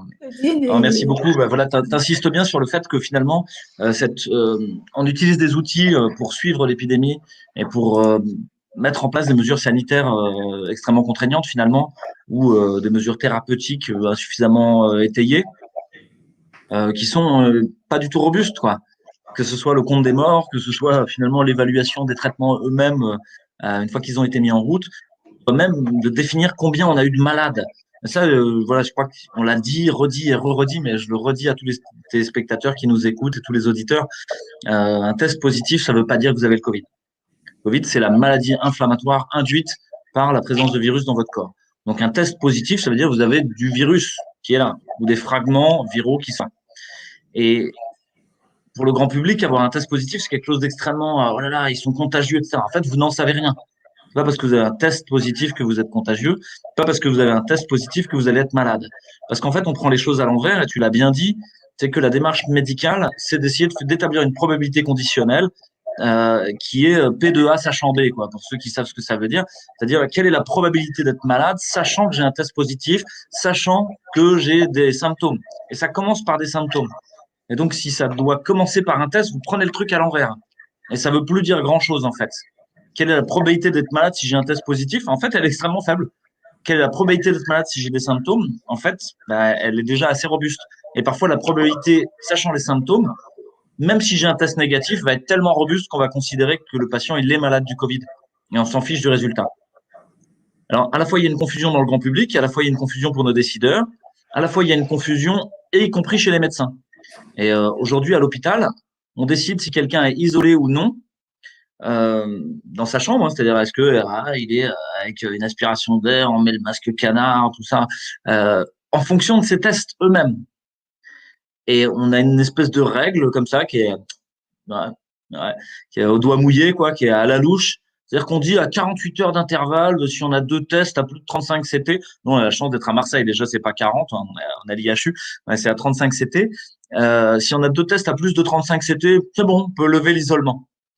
Mais ça non plus, ça veut rien dire. Alors on pourra faire tu pourras en dire quelque chose, Hélène, les prochaines fois, mais voilà, tu l'as dit, hein, au-delà de 28 CT, il y a déjà très peu de virus qui soient vraiment contaminants et qui peuvent provoquer une maladie.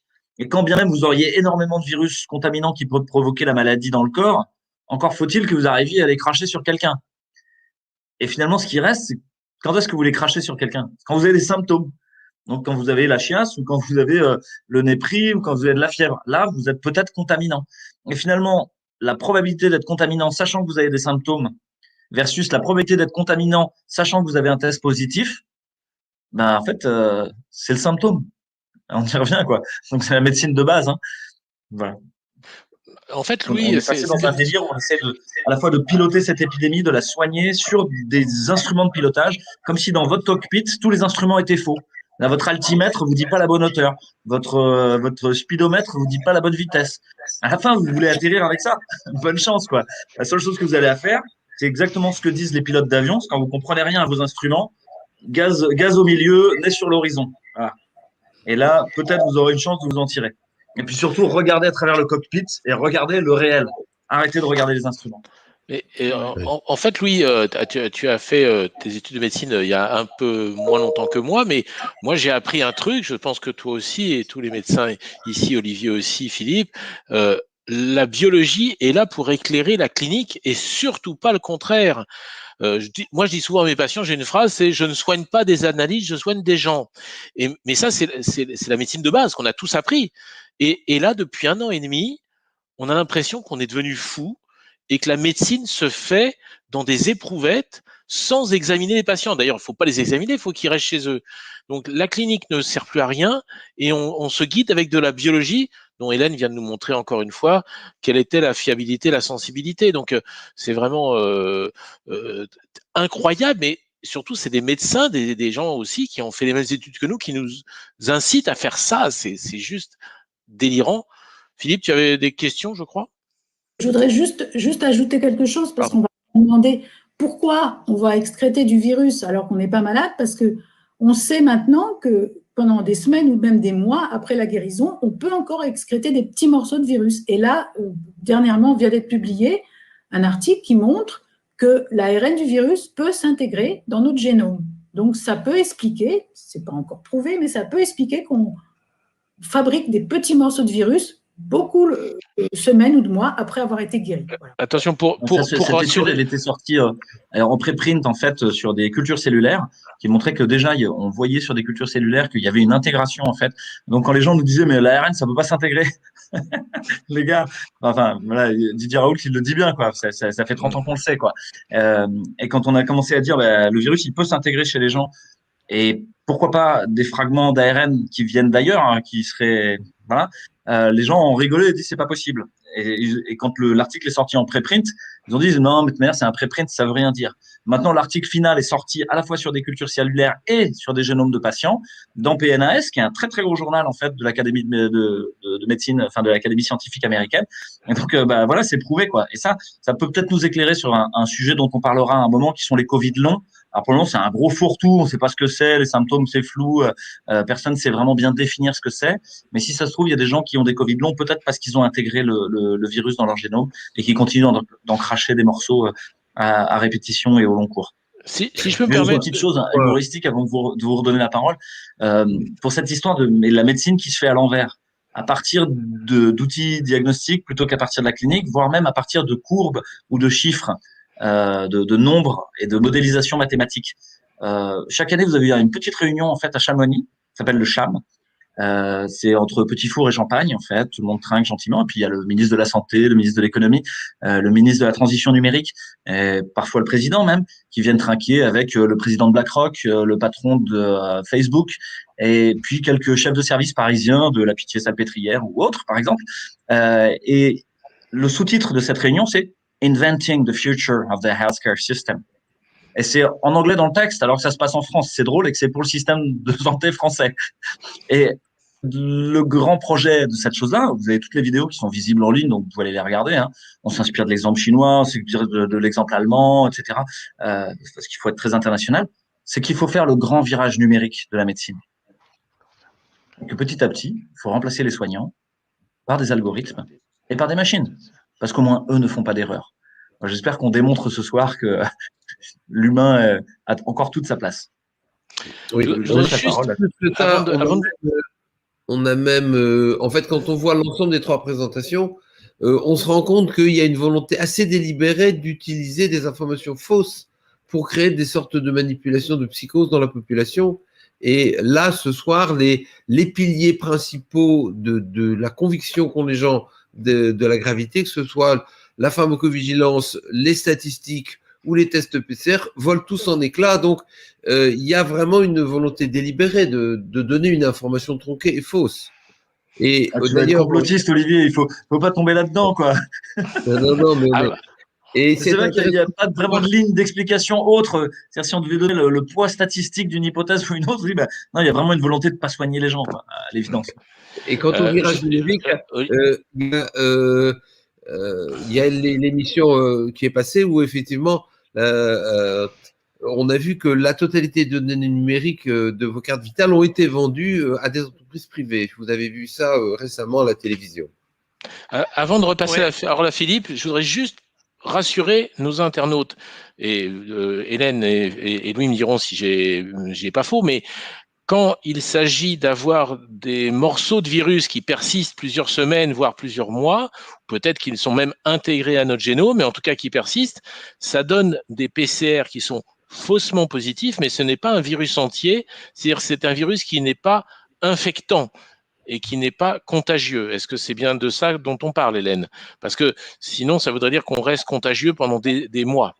Voilà, comme je l'ai dit dans ma présentation, en gros, après 12 jours après l'apparition des symptômes, on ne trouve plus de virus cultivable infectieux. En moyenne, évidemment, il y a des gens chez qui dépassé cette durée, mais en moyenne, après 12 jours, et surtout, au-dessus de 28 cycles d'amplification, on ne trouve pas de virus cultivable. Donc, supposément, on ne trouve pas de virus infectieux. Voilà. Après, il y a toujours des exceptions, mais c'est… Pas infectieux pour les gens qui comprennent ce que ça veut dire, c'est-à-dire vous ne pourriez pas le donner à quelqu'un d'autre.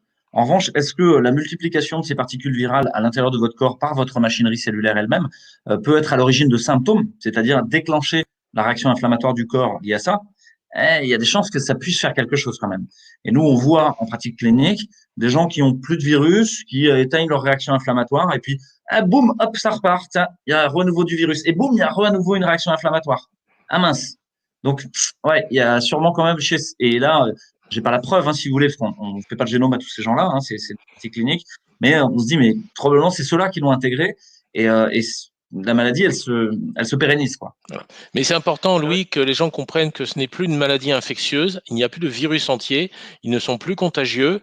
Par contre, ils ont des particules virales, peut-être cette fameuse protéine spike, justement, qu'on injecte avec le vaccin, qui entretient une réaction immunitaire. Et nous savons que la vraie problématique de cette maladie, Covid, c'est la deuxième phase, qui est une phase inflammatoire et immunitaire, mais plus du tout infectieuse. Et c'est très important que les gens comprennent ça, parce que beaucoup ont dit ah, les gens vaccinés sont dangereux, ils vont nous transmettre le virus. Non, non, non, il n'y a pas de virus, il n'y a plus de virus, il y a des morceaux d'ADN, morceaux du virus qui ne sont pas infectants en soi, mais qui déclenchent des réactions inflammatoires et immunitaires potentielles et qui peuvent entraîner effectivement, par exemple, peut-être des Covid longs. Philippe, tu avais des questions, je crois, des internautes. Oui, alors il y a énormément de questions, donc vraiment le débat est passionné. Simplement, Clipperton qui par rapport à cette CT qui est normalement au-dessus de 28 ne serait pas valable. Vouloir détecter le Covid-19 avec des cycles trop élevés, c'est comme lancer des filets dérivants dans l'océan en espérant pêcher une espèce de poisson, en réalité, on attrape de tout.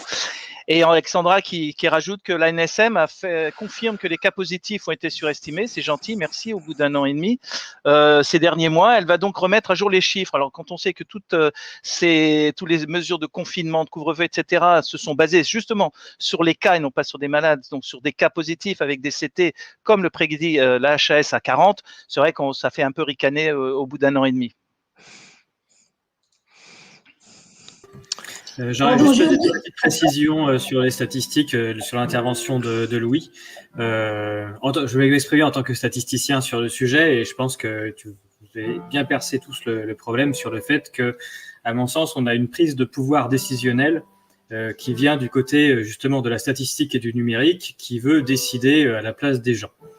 Mais la médecine, c'est pas le seul pan de la société sur lequel on a une prise de pouvoir de certains organismes, personnes, idéologues qui veulent décider à la place des autres en disant qu'on va aller faire des algorithmes qui allaient être beaucoup plus performants que des humains qui décident. C'est ce qui arrive aux profs aussi. Il y a des personnes qui s'appellent des cognitivistes qui pensent que par des algorithmes, en étudiant le cerveau des gamins, on va inventer le cours le meilleur possible et qu'un prof, finalement, ça sert à rien parce qu'une fois qu'on aura mis les gamins devant une tablette avec le cours idéal qu'on aura trouvé, on pourra supprimer tout ce petit monde. Et ce qui se passe chez les médecins, pour moi, c'est un peu la même chose là, c'est-à-dire qu'on fait croire aux gens qu'il existe un médicament miracle qui soigne tout ou une thérapie miracle à partir du moment où on aura un test de quelque chose qui sera positif et que c'est l'algorithme qui décidera. Et donc, il y aura plus l'application de l'art médical, et non pas de la science médicale, mais de l'art médical, qui se fera sur la relation médecin-patient et que tout ça, ce sera supprimé.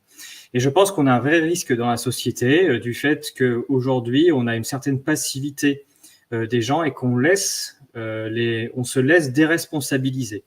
On laisse déresponsabiliser les profs de leur responsabilité d'enseignement et de prendre à cœur entièrement l'enseignement total avec la gestion du cours, la construction du cours et l'apprentissage complet envers les élèves. Et on est en train aussi de déresponsabiliser les médecins en leur prenant la décision de soins du patient. Et le fait qu'on ait une certaine acceptation dans tous les cas, mais je prends ces deux exemples-là, mais c'est général, des gens qui se laissent prendre leurs responsabilités par d'autres décideurs qui vont décider à leur place et leur prendre leur rôle pour les remplacer par de l'algorithmie, je pense que c'est une extrêmement mauvaise idée et que c'est pas du tout ni un gage de liberté ni d'efficacité.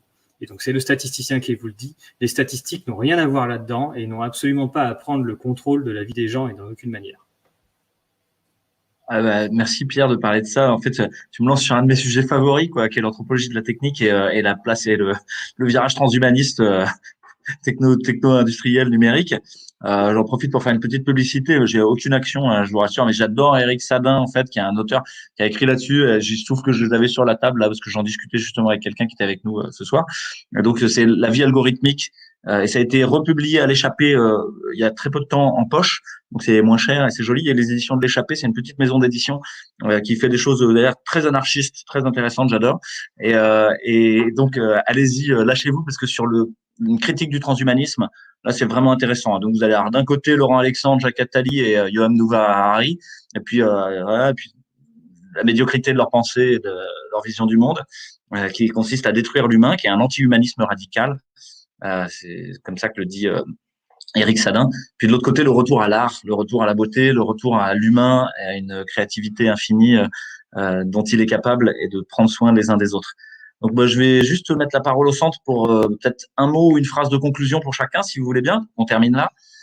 Voilà, la parole est au milieu, la tranquille à vous.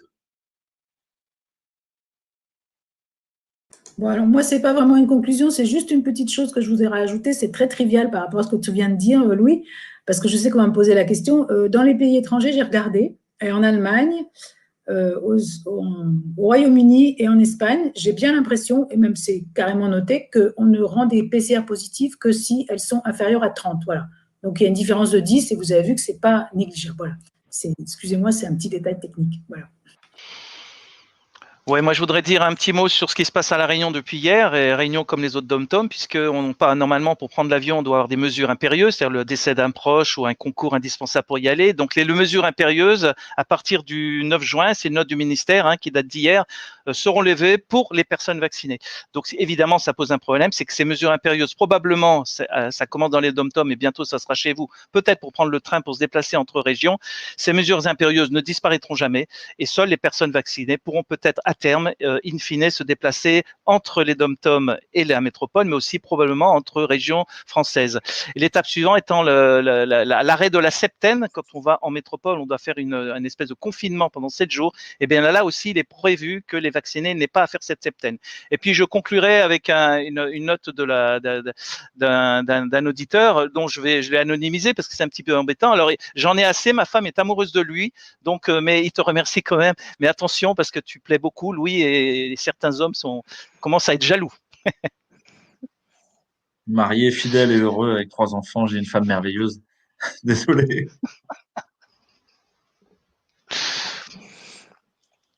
Oui, je vais prendre la parole pour une conclusion très courte. Alors, Hélène disait une différence de 10. Oui, en nombre de grains de riz, on a vu que ça pouvait être énorme.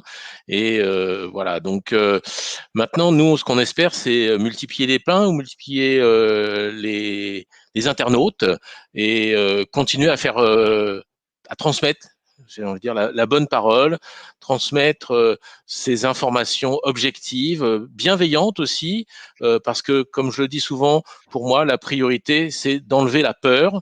Et je crois que les interventions d'aujourd'hui ont permis d'enlever un peu cette peur. Il n'y a peut-être pas autant de morts, il y a peut-être pas autant besoin du vaccin. On en rediscutera. Je pense qu'il y aura d'autres interventions sur cette vaccination dont vient de parler Philippe.